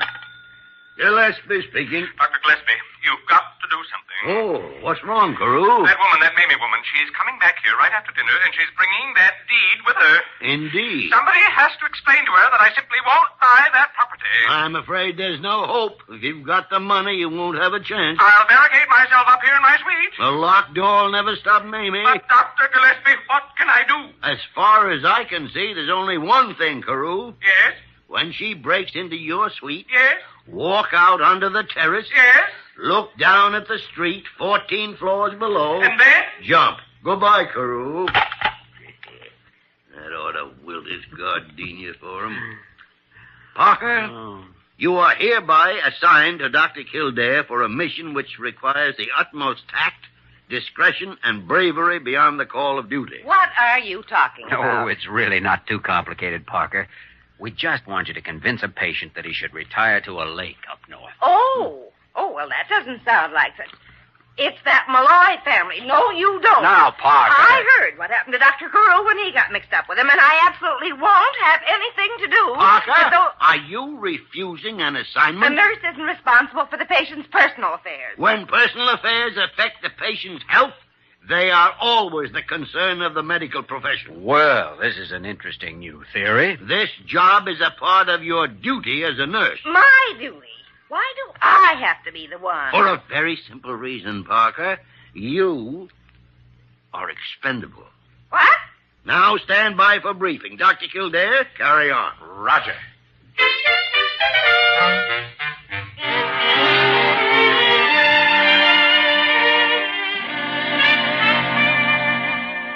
I tell you, boys, it's darn near giving me another ulcer this last half hour.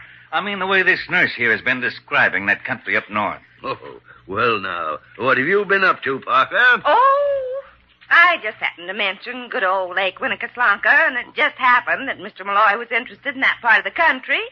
And so I just talked, if you didn't know. Oh, Parker, you really shouldn't have discussed anything that may have been upsetting to Mr. Malloy. Upsetting?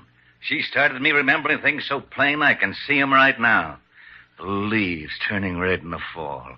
The deer coming down out of the hills.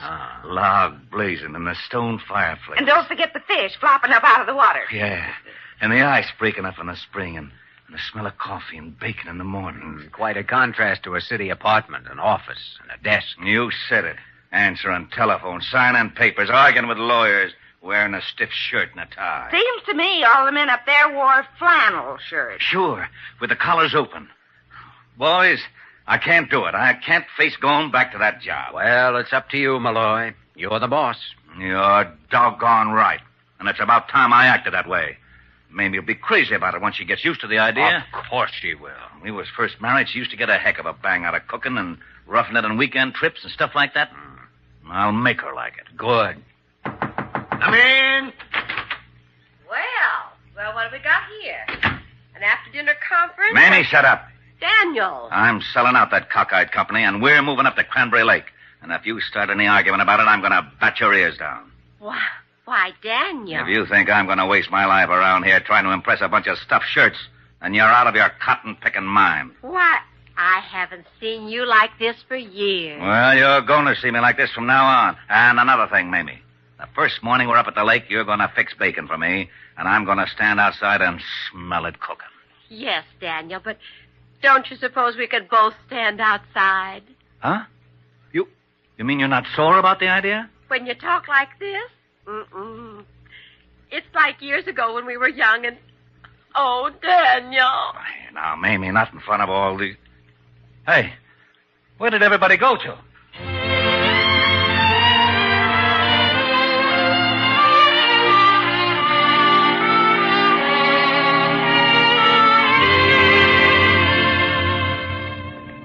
Well, Jimmy, I don't know. Call it the skin of our teeth, lucky break, outside chance. Anyhow, it worked. Mm-hmm. Yes, and Malloy was right about one thing. She will like it once she gets up there. Well, personally, I think the least you could do is to give me a little credit for the whole thing.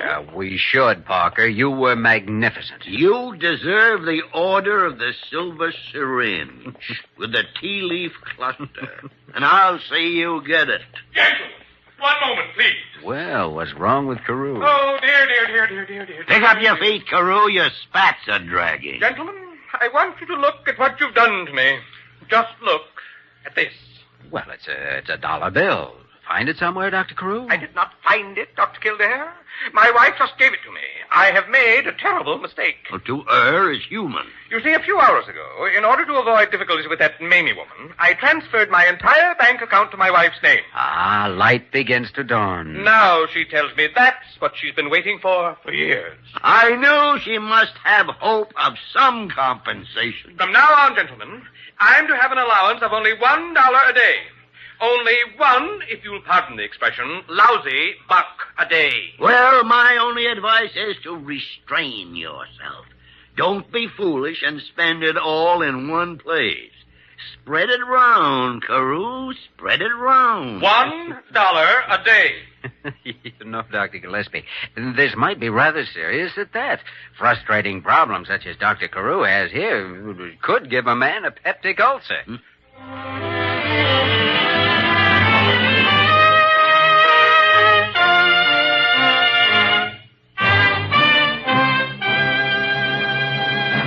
In just a moment, we will return to the story of Dr. Kildare.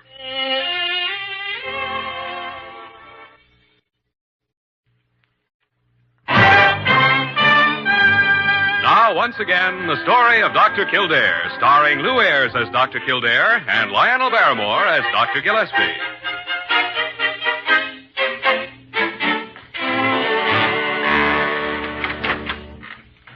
In here, Kildare. Oh, that package has finally arrived from Cranberry Lake, Dr. Gillespie.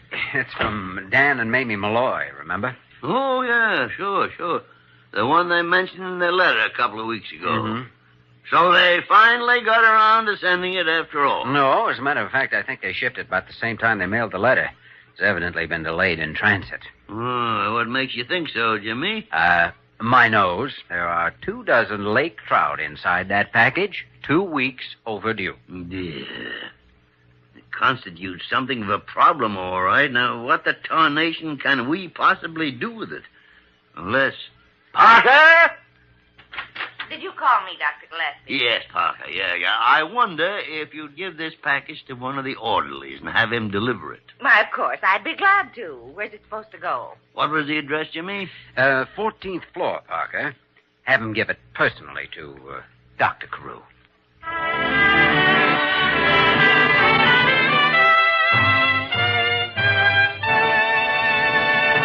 You have just heard the story of Dr. Kildare, starring Lou Ayres and Lionel Barrymore. This program was written by Les Crutchfield and directed by William P. Russo. Original music was composed and conducted by Walter Schumann. Supporting cast included Virginia Gregg, Ted Osborne, Sarah Selby, and Ed Begley. Dick Joy speaking.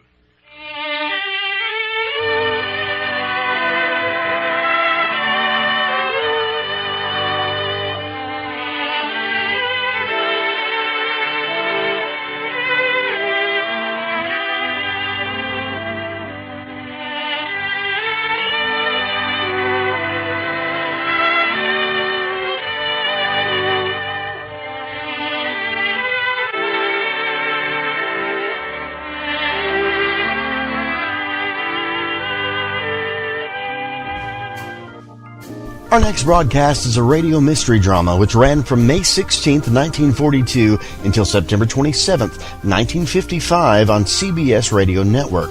The show was also broadcast in Chicago and over Armed Forces Radio. On the West Coast, it was sponsored by the Signal Oil Company. That whistle is your signal for the Signal Oil program.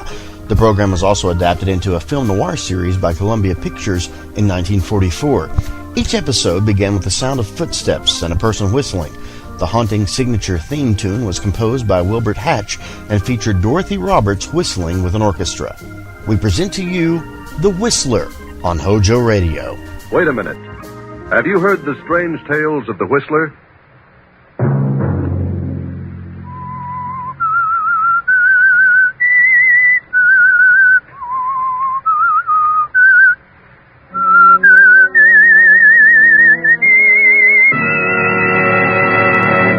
I'm the Whistler. I've come to the end of my rope. I've tried my best for 20 years to please Agatha. I gave up my painting and tried business after business and failed in every venture. Now, I can't go on any longer. I'm through. Another Sunday night, and again CBS presents The Whistler.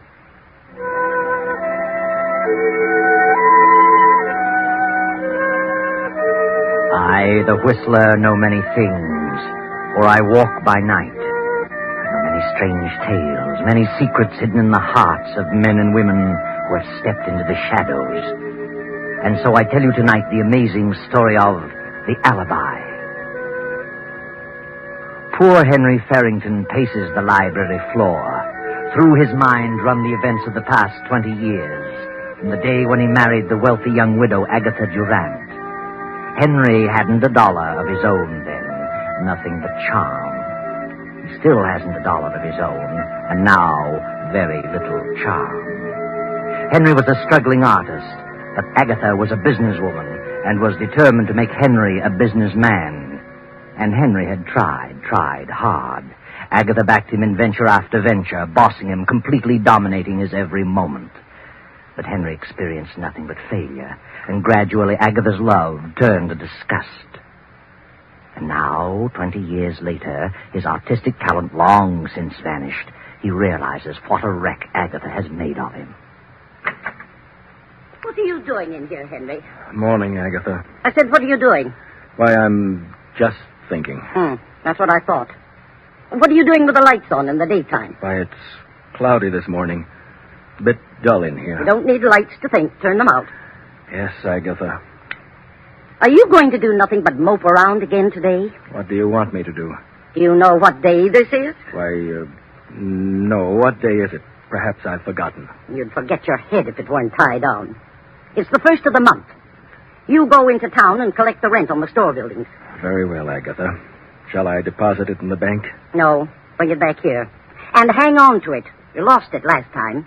Or so you said. I did lose it. You need a nursemaid to follow your every move. You've done a pretty good job of it. Did you order the garden hose yesterday? No, I forgot it. I had a lot on my mind. Yeah? What's bothering you now? Well, I've got a chance to get in on a pretty good deal. I need some money. What kind of a deal? Well, it's an oil lease deal. Who with? Joe Hammond. A 50-50 proposition. Joe Hammond? You know better than to talk to me about Joe Hammond. He's done pretty well. Yes, for himself. Double-crossed everybody he ever came in contact with. He's a good lawyer. You mean he was? Good thing I caught up with him and had him disbarred. He'd have stolen every dime I have. It only takes $2,000. $2,000? Add up all the thousands I've given you to put over business deals, and you'd have a fortune. You haven't an ounce of business sense in your whole body. I never said I had. That was your idea. You started me on my business career, and you can take the consequences. What do you mean by that?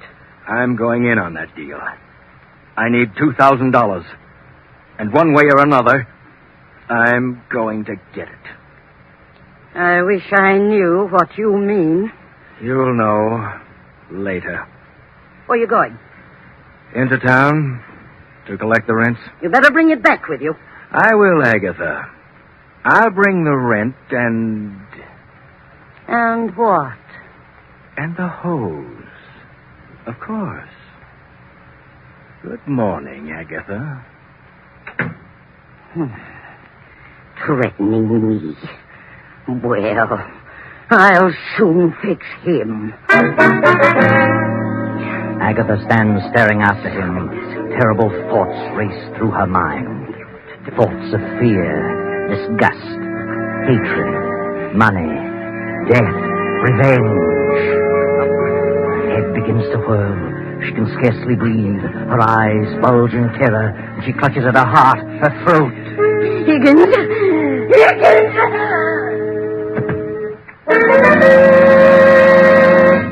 Higgins, the butler, rushes in, realizes at once that Agatha has had another of her heart attacks, carries her to the Davenport, gives her a dose of her stimulant, and calls Dr. Johnson.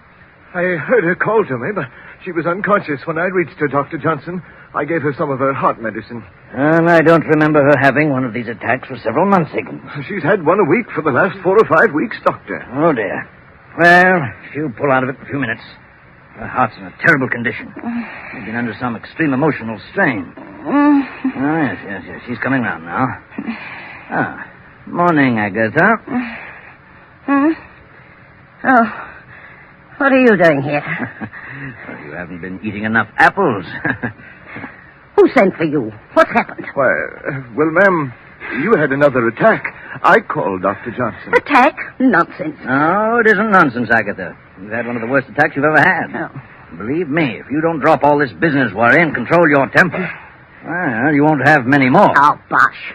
Tell me, what brought this on, Agatha? Some deal turn out badly, lose little money someplace? No, I didn't. Oh, all right, Agatha. But I'm warning you, you'd better slow down, forget business, and control that temper. Do you realize what your blood pressure is? No, and I don't care. Oh, dear. Henry must have pulled a dilly. Who said anything about Henry? Oh, now, take it easy, Agatha.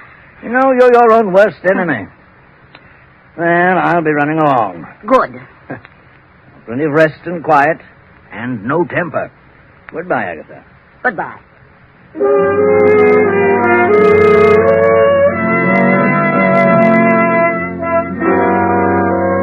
Poor Henry walks around town for a half hour and finally gets up sufficient courage to see Joe Hammond, the ex-lawyer.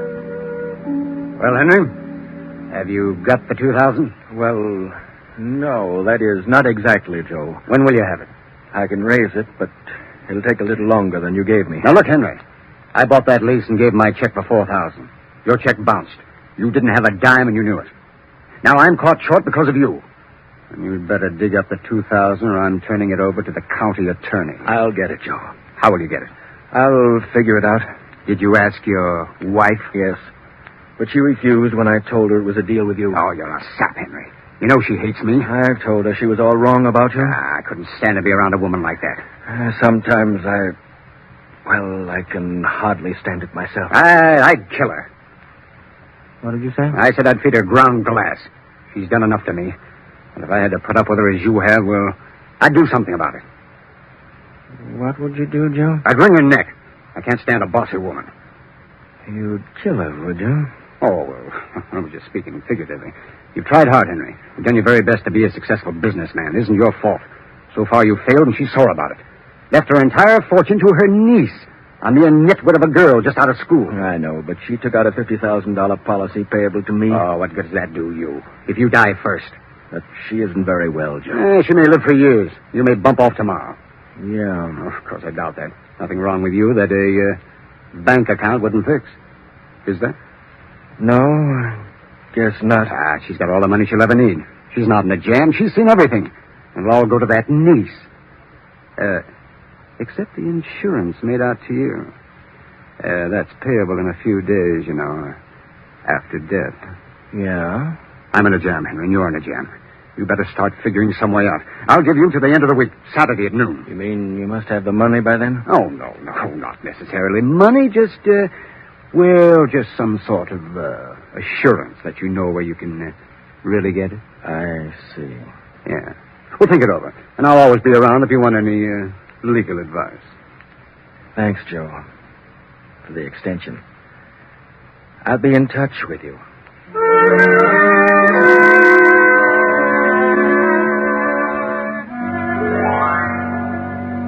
Agatha is in her room now, sleeping. Her niece has come home from college, having graduated, and brings with her a young man. The two young people are waiting for the aunt to wake up. Believe me, Janet, this is certainly a swell place. I had no idea it was like this. I thought you'd like it, Grant. I've never lived in a house with more than 6 rooms. This place must have at least 15. More than that, darling. Mm-hmm. Your Aunt Agatha certainly must have a lot of money to be able to keep a place like this. She has. She has more than she knows what to do with. What'd the butler say happened to her? Oh, she had another attack. It's her heart. She has a terrible temper and pays no attention to the doctor's warnings about getting excited. According to Higgins, the doctor said he doubted if she could stand another like the one today. Must be in pretty bad shape. Do you think she'll like me, Janet? Why shouldn't she? I do. Oh, I warn you, she's a sour face and grouchy. But don't let her upset you. She'll get used to you. I love you very much, Grant. That's all that really matters. I love you, Janet. More than anything in the world. Your aunt will see you now, Miss Janet. Thanks. Come along, Grant. Right. You wait outside the door. I want to talk to her first. I'll try to get her in a good humor. Boy, this is a tense moment. I feel like I'm going before a judge. Hello, Aunt Agatha. How do you feel? I feel all right. How long have you been here? Oh, about half an hour. Sorry to hear you had another attack today. You should take things more calmly. That's easier said than done. How's Uncle Henry? He's in town. Good-for-nothing man. Oh, I wouldn't say that. What do you know about it? Nothing. Oh, I think I know Uncle Henry rather well. All men are the same. I wouldn't trust one around the street. Well, that's a matter of opinion. Aunt Agatha, Well, what's on your mind? What are you trying to say? I have a surprise for you. Surprise? What do you mean? I brought a guest home with me. A guest? Huh. Least you could do was warn me. Who is she? It isn't a girl. Who, then? Just a minute. Come in, Grant. Aunt Agatha, this is Grant. Grant? Grant who? Grant Collins. I'm very happy to meet you, Mrs. Farrington.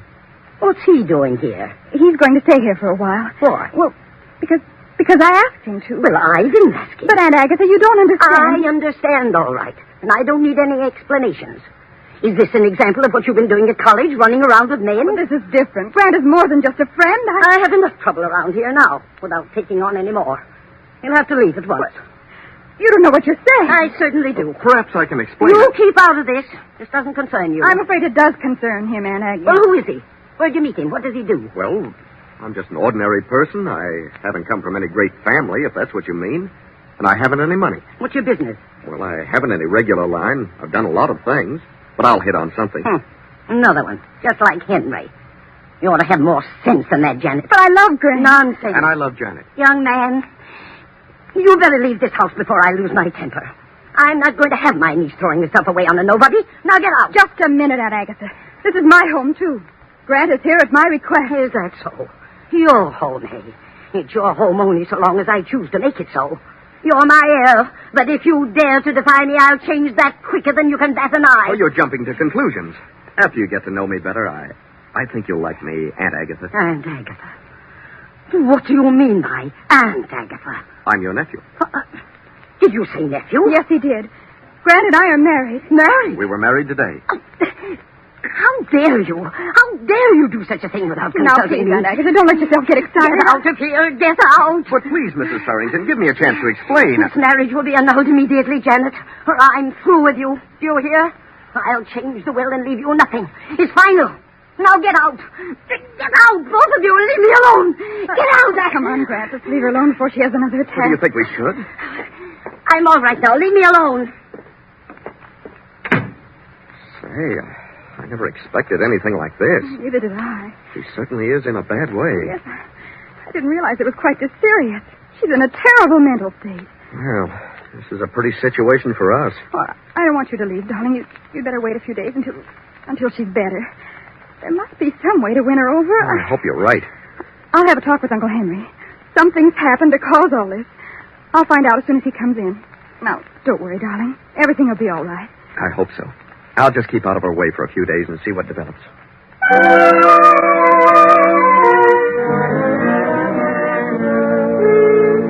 Now, long after dinner, Uncle Henry sits alone in the library, deeply lost in thought. On the desk before him is a small calibered revolver. His fingers toy with the weapon, and as the door opens, he slips the gun into his desk drawer. Janet closes the door and steps into the room. Uncle Henry. Huh? Oh, come in, Janet. I wanted to talk with you alone. Talk with me? Very well. What is your opinion of Grant? Why, I like him. Fine boy. Do you suppose it would do any good if you talked to Aunt Agatha? You know as well as I do how she feels about me. And in her eyes, Grant is an exact counterpart of me. She thinks it's the same situation over again. And she's determined that you won't have to put up with a failure as she did with me. But how does she know he'll be a failure? I'm her yardstick for all men without means. What happened today to cause the heart attack? Her violent temper. There must have been a reason. Yes, Janet, there was. I had a deal on, and I needed $2,000. She flew into a rage and had the attack after I left the house. What on earth are we going to do about her? I don't know, Janet. As for me, well, I've come to the end of my rope. I've tried my best for 20 years to please her. Now, well, I just can't go on any longer. I'm through. What do you mean? Just that. There's nothing left for me now. I'm too old to try anything new. Too old to go back to my painting, and Agatha is becoming more resentful every day. I'm licked. Uncle Henry, are you trying to tell me that you're planning something? Planning something, my dear? What do you mean? You mustn't, Uncle Henry. Regardless of how you feel, there's still much to live for. Is there? You've always been so kind and good to me. I just couldn't stand it if you were... No, please, darling. I'm much older than you. I just see things differently, that's all. And it's been terrible lonely in this house since you've been gone. Now it'll become lonelier and lonelier, filled with hatred and greed and resentment, and I couldn't stand it. Promise me you won't do anything foolish. Janet, whatever I do will be for the best. Please believe me. Everything will come out for the best.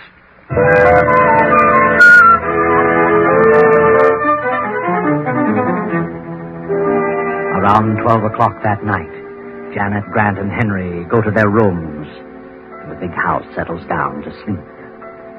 Then, 2 hours after midnight, Agatha stirs uneasily in her bed. An eerie figure in white stands beside her. She opens her eyes. What? Who's there? I want you, Agatha Farrington.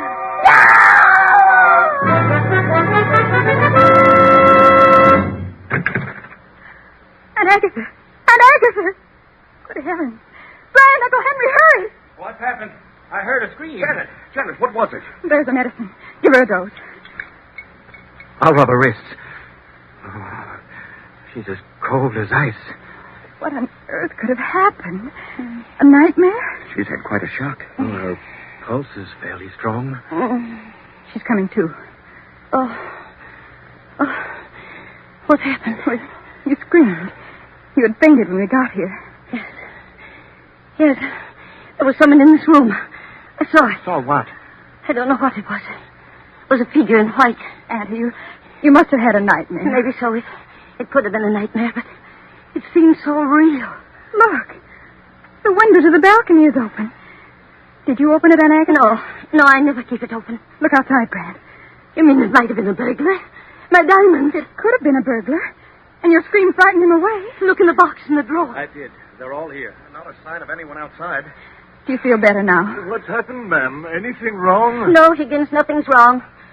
Go back to bed, all of you. I'll be all right. And lock that balcony window.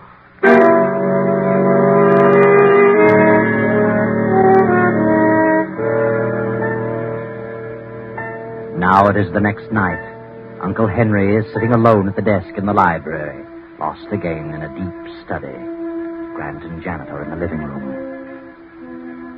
You really think it might have been a prowler last night, Grant? Well, I don't know. The window was open. It could have been. I'm inclined to think it was nothing more than a nightmare. She's been so upset lately. Well, if it was a burglar, he didn't get anything. Well, that's true. And he might try it again. If he does, he's liable to get a good scare. What do you mean? This. Grant, where did you get that revolver? Out of my trunk. Oh, please, Grant, I don't like guns. Let them take what they want. If you start shooting, they're liable to shoot back. Besides, jewels can be replaced. Now, don't worry, darling. I couldn't shoot anyone if I tried. Anyway, there are no bullets in it. Then what good is it? Well, it's a little .32 I use in school for a starting gun. It has nothing but blanks in it. Yeah, see? It won't hurt anyone, but it'll give them a good scare. Oh, blanks or no blanks, I don't like guns around. Now, don't worry, darling. Oh, good heavens, it's 7:30. I'd better get dressed or we'll be late for the Morrison's party. Oh, yeah, you better hurry. I'm all ready. I want to see about the car. Oh, Higgins. Yes, sir. Come in, sir. I was just having a little coffee and a bite to eat. Would you care for anything, sir? No, thanks. Did Rollins check my tires and gas? I did, sir. Rollins and the others are all off tonight. I put your car in front. Oh, thanks. Excuse me, sir. The Farrington residence? Yes? Oh, yes, Mr. Hammond. He's dozing in the library. I'll get him. What? Oh, I see. Yes, I'll tell him. Goodbye. Joe Hammond wants Mr. Farrington to come over to his place this evening. I'll tell him. Excuse me, sir. Anything else I can do for you? Oh, no, I'll be running along in a few minutes. By the way, since Mr. Farrington's going out, you'd better look in on Mrs. Farrington once in a while. Oh, I will, sir.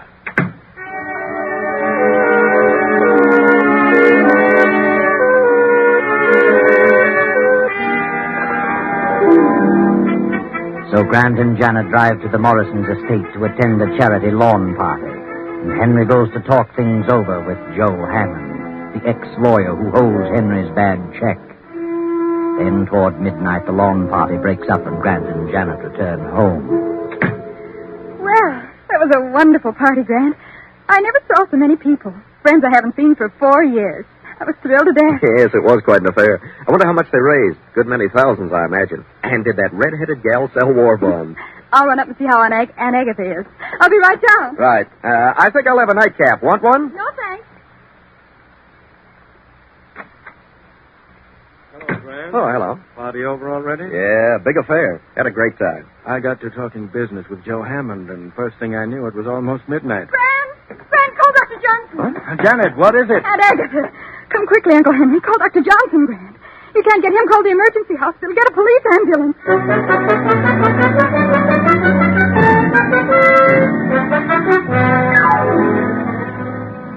I'm still trying to get Dr. Johnson, Janet.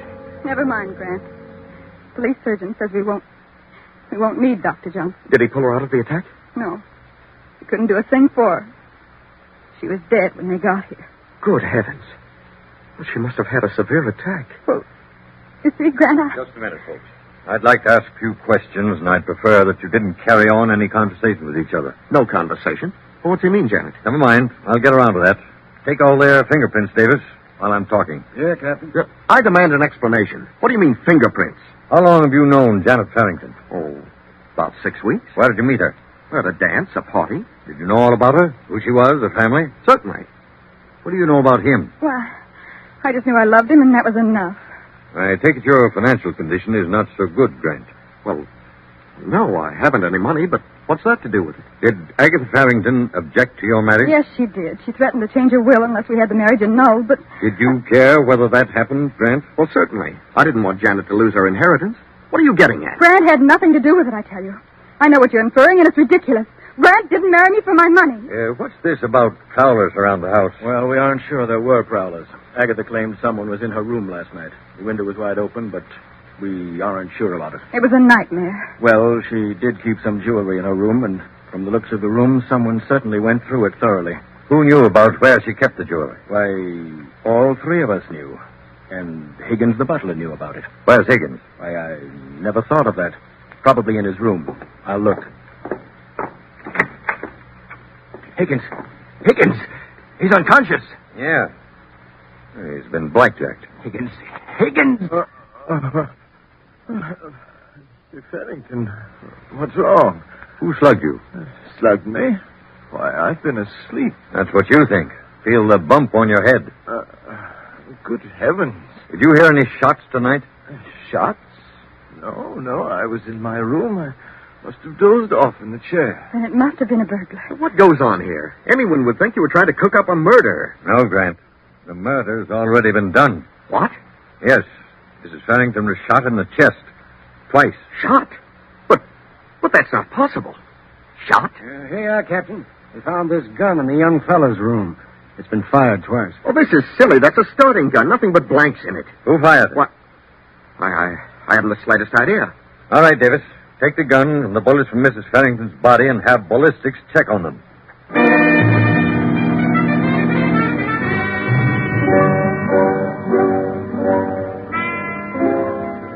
Well, young fellow, according to the ballistics test, the bullets that killed her were fired from your gun. But it isn't possible, I tell you. My gun had nothing but blanks in it. And there were no fingerprints but yours.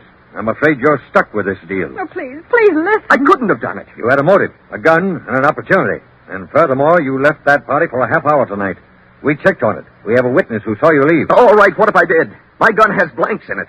Oh, please believe me. I couldn't bring myself to do such a thing. I couldn't. You killed Mrs. Farrington, and you might as well admit it. I didn't. I didn't shoot her. I swear I never touched her.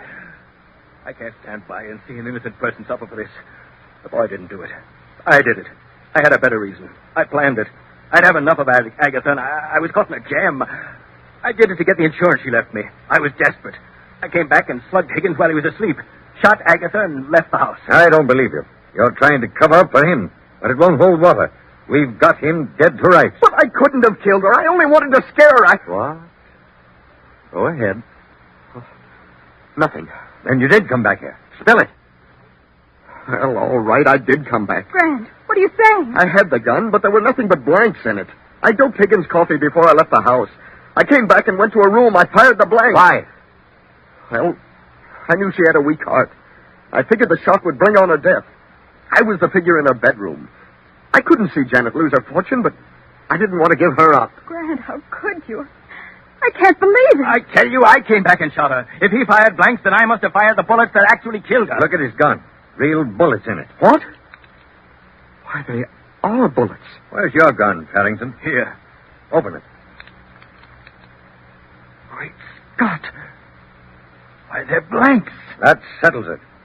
Come on, young fella. We've had enough talk about this. The evidence is all against you. Yes, Grant. The evidence is all against you. And nothing can save you now. Try as he might, Henry can never convince anyone that he planned to kill Agatha. Although it is true he did come back and fire at her, just as you did, Grant. But it was definitely you and your gun that fired the fatal bullets. Of course, I know what you're wondering. How did the real bullets get in your revolver? You know, don't you, Janet? Tell us what happened. I saw Uncle Henry put a revolver in his desk as I stepped into the library that night. I was afraid he was going to kill himself. When Grant showed me his gun with the blanks, I switched the shells in their guns to keep Uncle from committing suicide. You see, I never dreamed that Grant had a plan afoot to cause my aunt's death by mental murder. There you are. Another tale of greed and revenge and hatred, all unraveled as neatly as you please.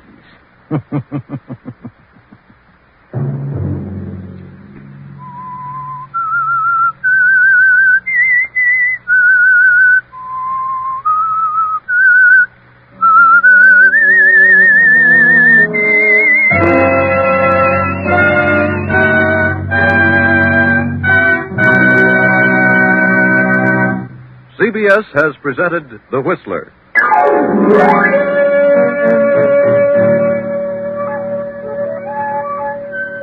Original music for this production was composed and conducted by Wilbur Hatch.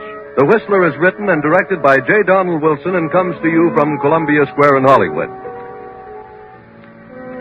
Next Sunday, same time, I, the Whistler, will return to tell you another unusual tale.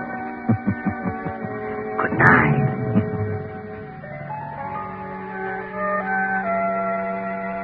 This is the Columbia Broadcasting System.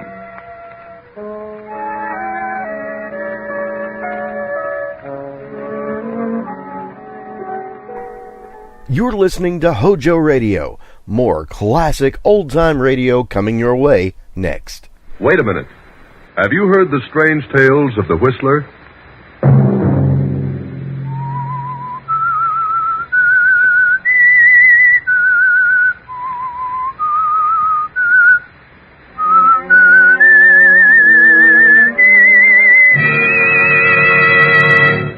I'm the Whistler.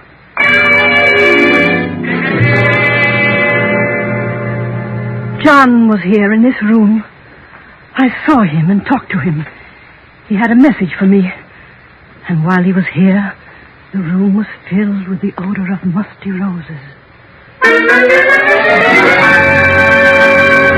Another Sunday night, and again CBS presents The Whistler.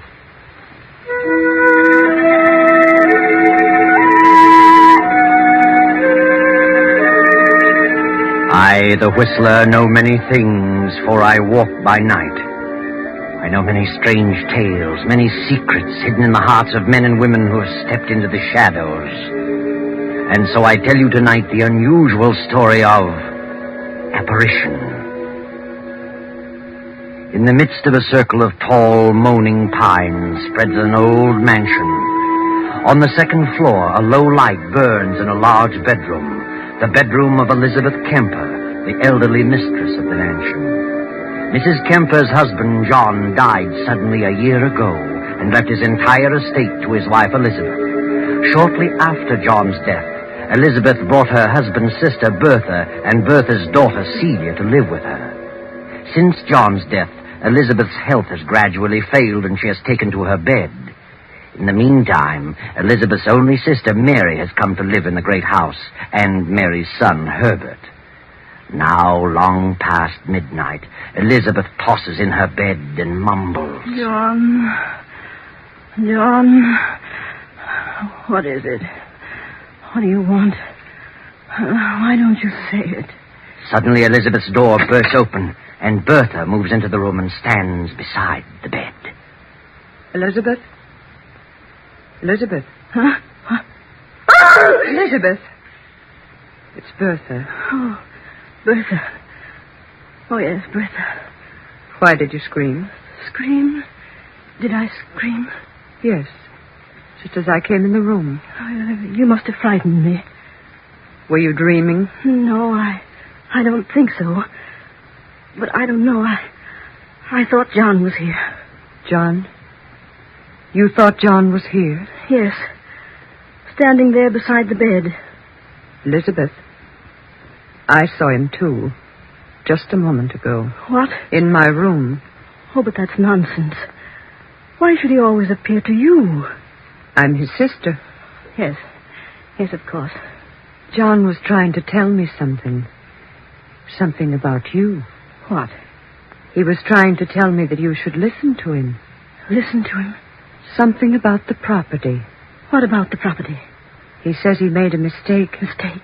He says he wasn't killed accidentally. He did it deliberately. He committed suicide. Suicide? Why should he have done that? He hasn't explained that. But he says now he knows the truth about everything. He knows that his reason for hating me and cutting me off in his will was unfounded, and he's sorry. He's been trying to reach you, but you aren't receptive. You claim you've seen John every night since the day he died. I have, Elizabeth. I swear I have. I've seen him many times in my dreams. But why doesn't he tell me what he wants? Some night, Elizabeth, John will reach you in your waking moments. Then you'll believe me. But I can't understand it. He didn't like you, and he told me so. Why should he change now? Perhaps it would be best if Celia and I left you. Why should you want to leave all of a sudden? You have your own sister and her son Herbert. You won't be alone. If I only knew what John was trying to say to me. I've told you what he's been saying to me. Mother, is anything wrong? We heard someone scream. At least I thought I did. No, nothing's wrong. Go back to bed. Elizabeth, what is it? What's what, Mary? Oh, dear me, I heard someone scream. What was it? Oh, you're all right, Elizabeth. Yes, Mary, I had a nightmare, that's all. Oh, well, I was worried. Better go back to bed, all of you. I'll be all right. Yes, come along, everybody. I'll see you in the morning. Good night.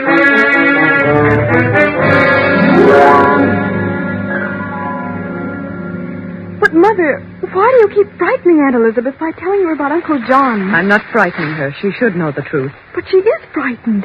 Why, she's getting worse and worse.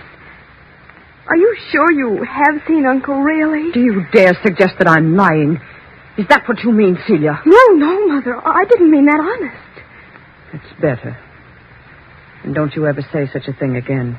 But why doesn't he appear to Aunt Elizabeth?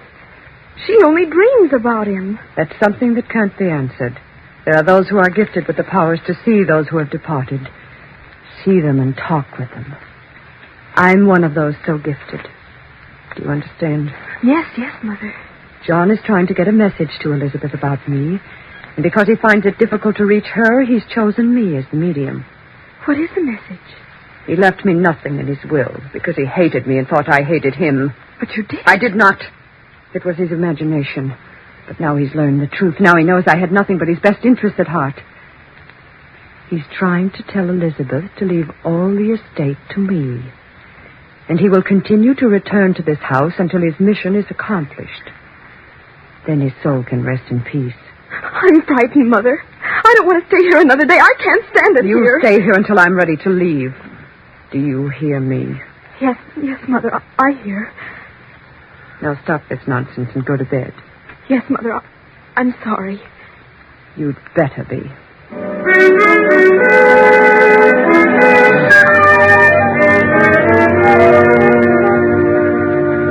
In another part of the great house, Herbert is talking with his mother, Mary, Elizabeth's own sister. Oh, now, Mother, get hold of yourself. Oh, I'm terribly frightened, Herbert. Why should you be frightened? Nothing can harm you. What have you to be afraid of? Oh, there's something awful in this house. I can feel it. I don't want to stay here any longer. We must leave before it's too late. I'll admit that strange things are going on, but I'm not ready to leave here. Not just yet. We don't belong here, Elizabeth is your own sister. I don't think John wants us Do here. you really believe that John's spirit is walking around this place every night? Well, what else? Then why doesn't he say what he's trying to say and get it over Well, with? I can't stay here much longer. I'll lose my mind. I can imagine John's not wanting Bertha here, since he stipulated in his will that Aunt Elizabeth must never give Bertha $1 of the estate. But what's he got against you?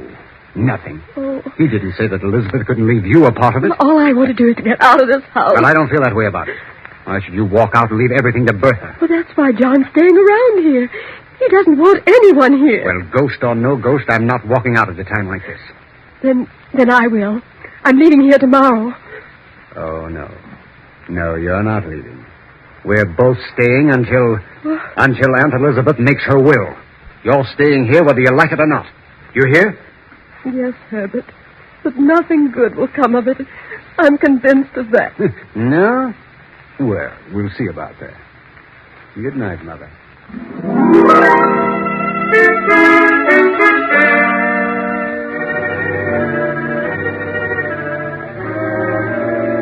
An hour later, Mary has finally dropped off to sleep. Then, as the clock strikes 3, a figure in white slips into Mary's room and stands beside the bed. Slowly, Mary opens her eyes and stifles a scream. Who is it? What do you want? I want to talk to you, Mary. Bertha. I have a message for you. A message? Yes. John is here, standing beside me. I don't see anyone. He is here. What is the message? John says that Elizabeth is planning to leave the estate to you. But he's learned the truth. He knows that his dislike for me was unfounded. He wants the estate left to me, because it's rightfully mine. And he'll never be able to rest in peace until that is accomplished. Oh, I don't want it. I don't want any part of the Then estate. if you want to escape this torment, you must convince your sister that John made a mistake. If you accept any part of it, John will never let you rest Do you understand? Yes, I understand. Very well. We'll leave you now. Good night.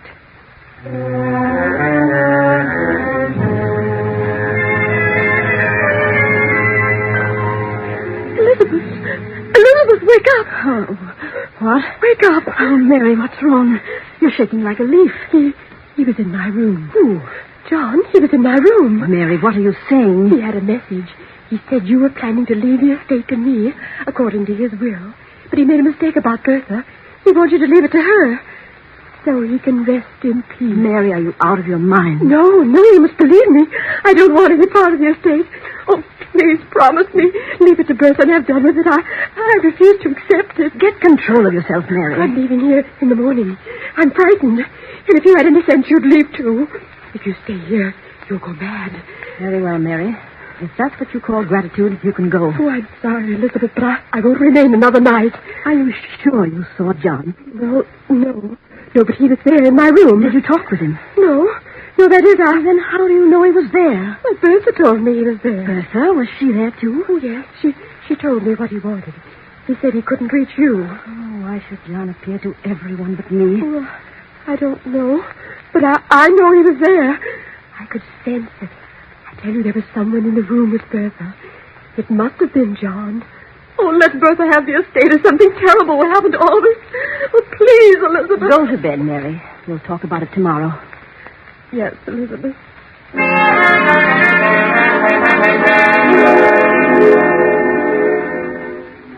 The next day, Herbert goes into town and pays a visit to Henry Wentworth, Elizabeth's attorney. Wentworth was also John's attorney for many years and was familiar with the family for 2 decades. Mr. Wentworth, you drew John Kemper's will. Yes, I did. Have you any idea why he cut his sister Bertha off without $1? No, but in the last 5 years, John turned against Bertha. Turned against her violently. Why? I don't really know. She was his only sister, and he had no brothers. It was very strange. What happened to Bertha's husband? Well, he died about 5 years ago. Committed suicide. He worked for John at one time. Then John set him up in a business of his own. Thought he went to the wall, and the crash at 29 lost every penny. Just couldn't take it, so he killed himself. He left nothing? Nothing but an insurance policy to his wife, Bertha. Didn't amount to much. $5,000, I think. Were John and Bertha's husband on good terms? Apparently the best of friends. How did Bertha's husband die? Took poison. Overdose of sleeping tablets. Oh, I see. But from the day Bertha's husband died, John, her brother, seemed to turn against Bertha and shortly changed his will, cutting Bertha off. I was the only one who knew about it until the will was read. Have you any idea why he changed the will? No, none whatever. It was none of my business. Yes. Well, thank you, Mr. Wentworth. I appreciate your telling me this. Good day.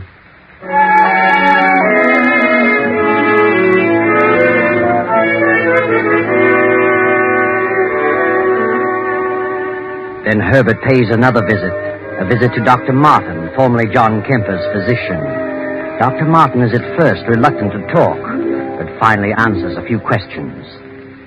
Doctor, you were John Kemper's physician for many years? Yes, that's right. Was there anything wrong with him? You mean, was he unbalanced? No. Did he have any severe ailments? Well, no. No, the last year or so he seemed to change considerably, though. Became a bit morose. Anything wrong with his heart? Well, yes and no. Yes and no? Well, he began to suffer from severe headaches. Took to using a lot of aspirin. Of course, too much of anything's bad. He was killed in a car wreck. Yes, he'd been to the city and was driving back home late at night. Drove off into the ditch. Did you attend him? I saw the body shortly after the wreck. He'd been dead about an hour, badly smashed up. Was it his heart? Oh, could have been, but I think he went to sleep at the wheel. Was there an autopsy? No, it was obvious how he died. His skull had been crushed in. Mm-hmm. Who had he visited in the city on business? Oh, I don't know. I never thought about it. Where is John Kemper buried? In the family vault at the edge of his own estate. Didn't you know that? Huh? Oh, yes. Yes. I'd forgotten. Well, good day, Doctor. And thanks for the information.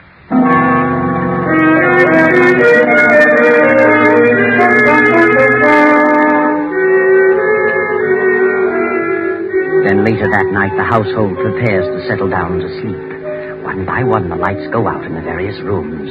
Now only that in Elizabeth's room remains. Will there be anything else, ma'am? No, Higgins. That'll be all.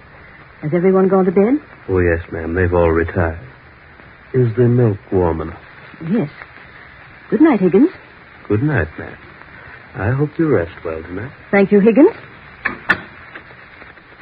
The moon bathes the estate in its eerie glow. The big clock strikes off the hour. Then, in the distance, there is the howl of a dog. A mournful howl of impending doom, John's dog crying in its loneliness. Across the lawn from the family vault walks a haggard figure in the moonlight, a figure with long white hair walking toward the house. And a few moments later, the weird figure appears in Mary's room, stands in the shadows, and points at Mary. What do you want? Who are you? I am John. John? Oh, good heavens. I've come back to talk to you. You must hear me. I hear you. I made a great mistake in life. I hated my sister, but I know all things now. Bertha's a good woman. I'm doomed to walk this place without rest until I've made amends. Do you understand? Yes. Yes, I understand. If Elizabeth refuses to listen to my pleas and leaves this estate to you, you will never rest a moment under this roof. For I can never leave. It rightfully belongs to Bertha, and to her it must go. No, I don't want it. I don't want any part of it. I won't stay here. I promise. Just let me alone. I will. If you and your son leave here at once. We will. We will. Where are you? John? Are you here? John? Mary gasps and suddenly falls back on her pillow. Poor Mary has fainted dead away. From the darkened stairway, the great clock chimes out the hour. 3 o'clock. Elizabeth, eyes closed but still awake, senses a presence and slowly opens her eyes. Standing close beside her is the white-haired figure, its face hidden in the shadows. No, Elizabeth. Don't turn on the light. Who is it? You wouldn't want to see me. I've been out there too long. John! John! At last I've reached through to you. Oh, I must be dreaming again. Not this time. Why are you whispering, John? I'm not whispering, Elizabeth. Can't you hear me? Yes. Yes, I can hear you. What is that odor? Odor? Yes, a strange odor. Like the smell of flowers. A musty odor of roses. Why, I've just come from the vault, Elizabeth. John, what is it? What do you want? You're going to make your will tomorrow. Yes, yes. Only you can right the wrong I've done. Wrong? My father left this estate to me with the understanding that I should leave it to Bertha. Yes, I know. I suspected her of wrongdoing and cut her off, and instructed you to do so. Yes. But now I know that I was wrong. You must leave the estate to her. You must right my wrongs so that I can go on to my rest. Yes, John. If you fail to do this, I shall be doomed to walk this place throughout eternity. And all those who come here shall not know a moment's peace. Yes, I understand, John. If you fail me, you too shall suffer my torment with me forever. Yes, I'll do it. I'll do as you say, only... John... Your heart, Elizabeth? Yes, You haven't much time, Elizabeth. You'll be joining me soon. I know. John, where are you? I promise, John. I promise. Elizabeth clutches at her heart, gasping for breath. A few moments pass, and she revives sufficiently to reach for the stimulant on the nightstand. She pours a dose, and as she swallows it, she glances out the window over the moonlit grounds. Across the lawn moves the white-haired figure, gliding toward the family vault at the edge of the estate. John! John! Elizabeth drops the glass and falls to the floor. A few seconds later, Bertha hurries into the room. Elizabeth. Mary. Herbert! What happened, Mother? Hurry! Good heavens. Is she all right? Elizabeth? Oh. She's dead. Who screamed? Must have been Elizabeth. Had another attack. Why, she's still breathing. Put her on the bed. There's the medicine. I'll get another glass. You stay here, Mary. I'll get the glass from the bathroom. What do you suppose happened to her? Maybe it was the... Was what? I don't know. What's wrong with you, Mother? You're white as a sheet. Oh, am I? What are you trying to say? Well, I saw it, too. Saw what? What did you see? Well, I saw him. John. He was in my room a while ago. I talked to him. You talked to him? Yes, and he talked to me. I heard him and I saw him. What did he say? Stop whimpering and tell us. Listen. Mother, stop it. Stop it. Oh, I won't stay. I won't. Come back here. Grab her, Celia. Elizabeth's coming, too. Aunt Elizabeth. Aunt Elizabeth. Oh, Herbert, You're all right now. Just take it easy. Yes, I'm all right. What's wrong with Mary? She says she saw John and talked to him. What? I think she's imagining things. No. She isn't imagining things. I know. I saw him, too. He was here. He talked to me. Oh, now, look, Aunt Elizabeth. The whole thing is... No. He was here. It was no dream. I saw him walk through the garden toward the vault. When? It can't be very long ago. There was a strange, sickly odor in the room all the while he was here. It smelled like musty roses. Oh, be quiet, Mother. Now maybe you believe what I've been telling you. What did he say? It was about his will and my will. And he talked about Bertha. About me? Yes. He said he was wrong about you. Wants to make things right through me. He knew I intended to make my will tomorrow. And he told me just what to do. Yes, that's what he said to me, too. You? Yes. Why, this is the strangest thing I've ever encountered. Why should he talk to you? Well, he did, I tell you. And Elizabeth must do what he wants. Otherwise, something will happen. What will happen? Well, I don't know. I want you to call Mr. Wentworth, the lawyer, and have him here first thing in the morning. I want to draw my will, as John tells me. Very well. I think I'll have a look around the grounds. Never go back to sleep now, anyway. So, good night, Aunt Elizabeth.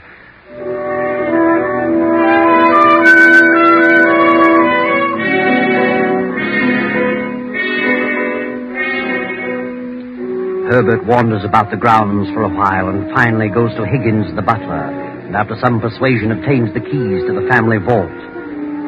The next morning, the lawyer, Wentworth, visits Elizabeth in her room. Well, how are you this morning, Elizabeth? Much better, Mr. Wentworth. Here you had a bad night. Yes, I guess I had another attack. Oh, so? Mr. Wentworth, I want to draw up my will. I should have done it long ago, but, well, something held me back. I see. Well, I'll take down the data and have it typed, then bring it back for you to sign. I'll be in court all day, probably through the evening, so I'll have to come around 11 tonight. Very well, as soon as possible. Good. Now, let's have the particulars. Yes. To my sister, Mary Wilton, I leave the 5-room cottage in Danbury. Hmm? To my nephew, Herbert Wilton, I leave $1,000 in cash. Yes. And to my husband's sister, Bertha Mallory, I leave all other property, personal and real, amounting to some $400,000. What? Please. Amounting to some $400,000, according to my late husband's wishes. What do you mean? John stipulated that you leave not a penny to Bertha. John has changed his mind. When did he change his mind? Since his death. Don't you think we'd better postpone this until you feel better? I want my will drawn just as I have told you. But what do you mean by saying John has changed his mind? How could he? He told me so. Last night. You know what you're saying. Yes. I saw John. I talked to him. He was wrong in his attitude toward Bertha. Oh, this is ridiculous. I want it done as I say. Very well. I'll draw it up this way. But I certainly think that... You think I'm insane? Well, since you bring it up, yes, I do. So did I, at first. But I'm not. I'll be expecting you around 11 tonight, Mr. Wentworth. Yes. Yes, of course. I'll be here.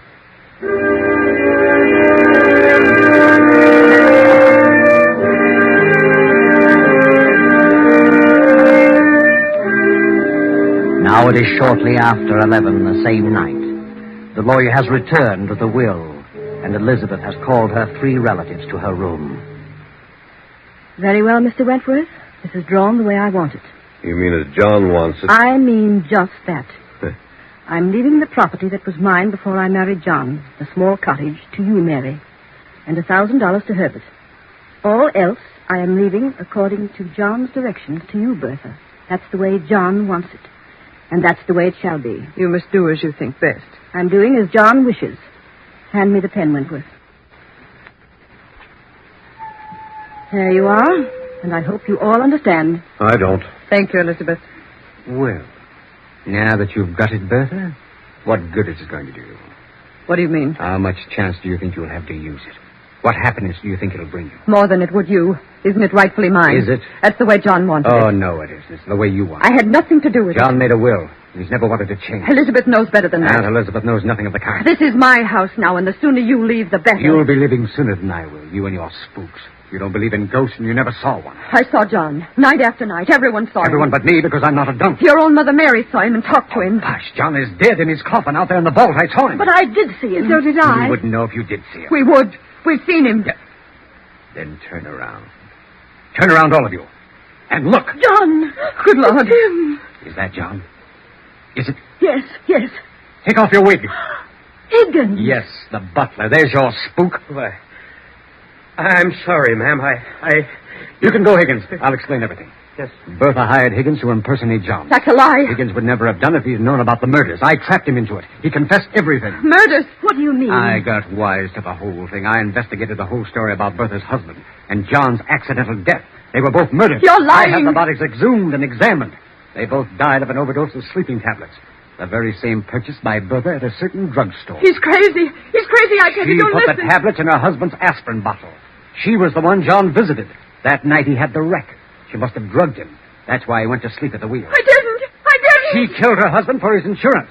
And John cut her off in his will because he suspected that she killed her husband. It's a lie, I tell John you. never wanted his will changed. I have proof of the whole thing, and the police are waiting outside now. You haven't a chance, Bertha. You're guilty. The police.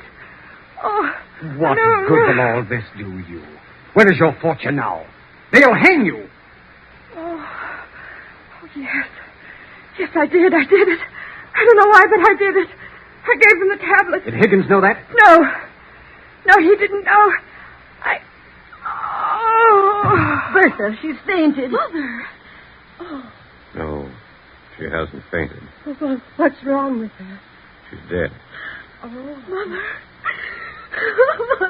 Hand me that will, Mr. Wentworth. I want to draw up a new one in the morning.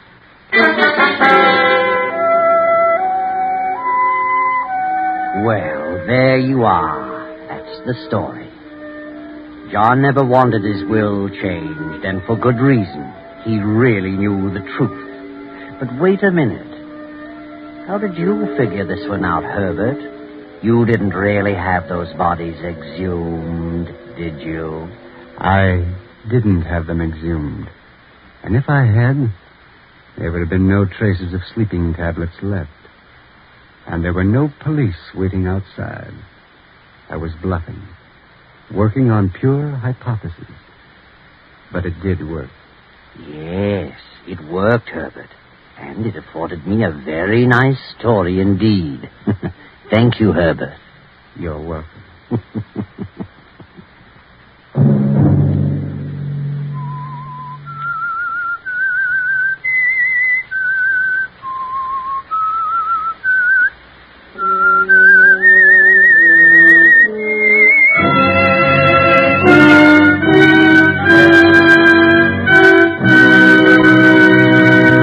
CBS has presented The Whistler.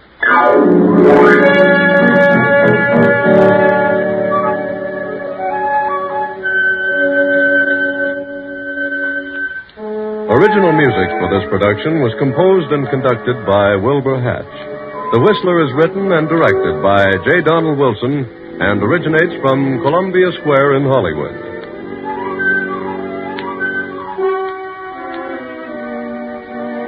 Next week, same time, I, the Whistler, will return to tell you another weird tale. Good night.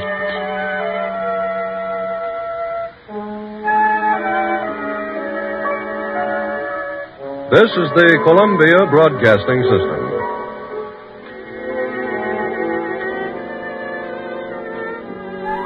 Thank you for listening to HOJO Radio. We'll be back again very soon.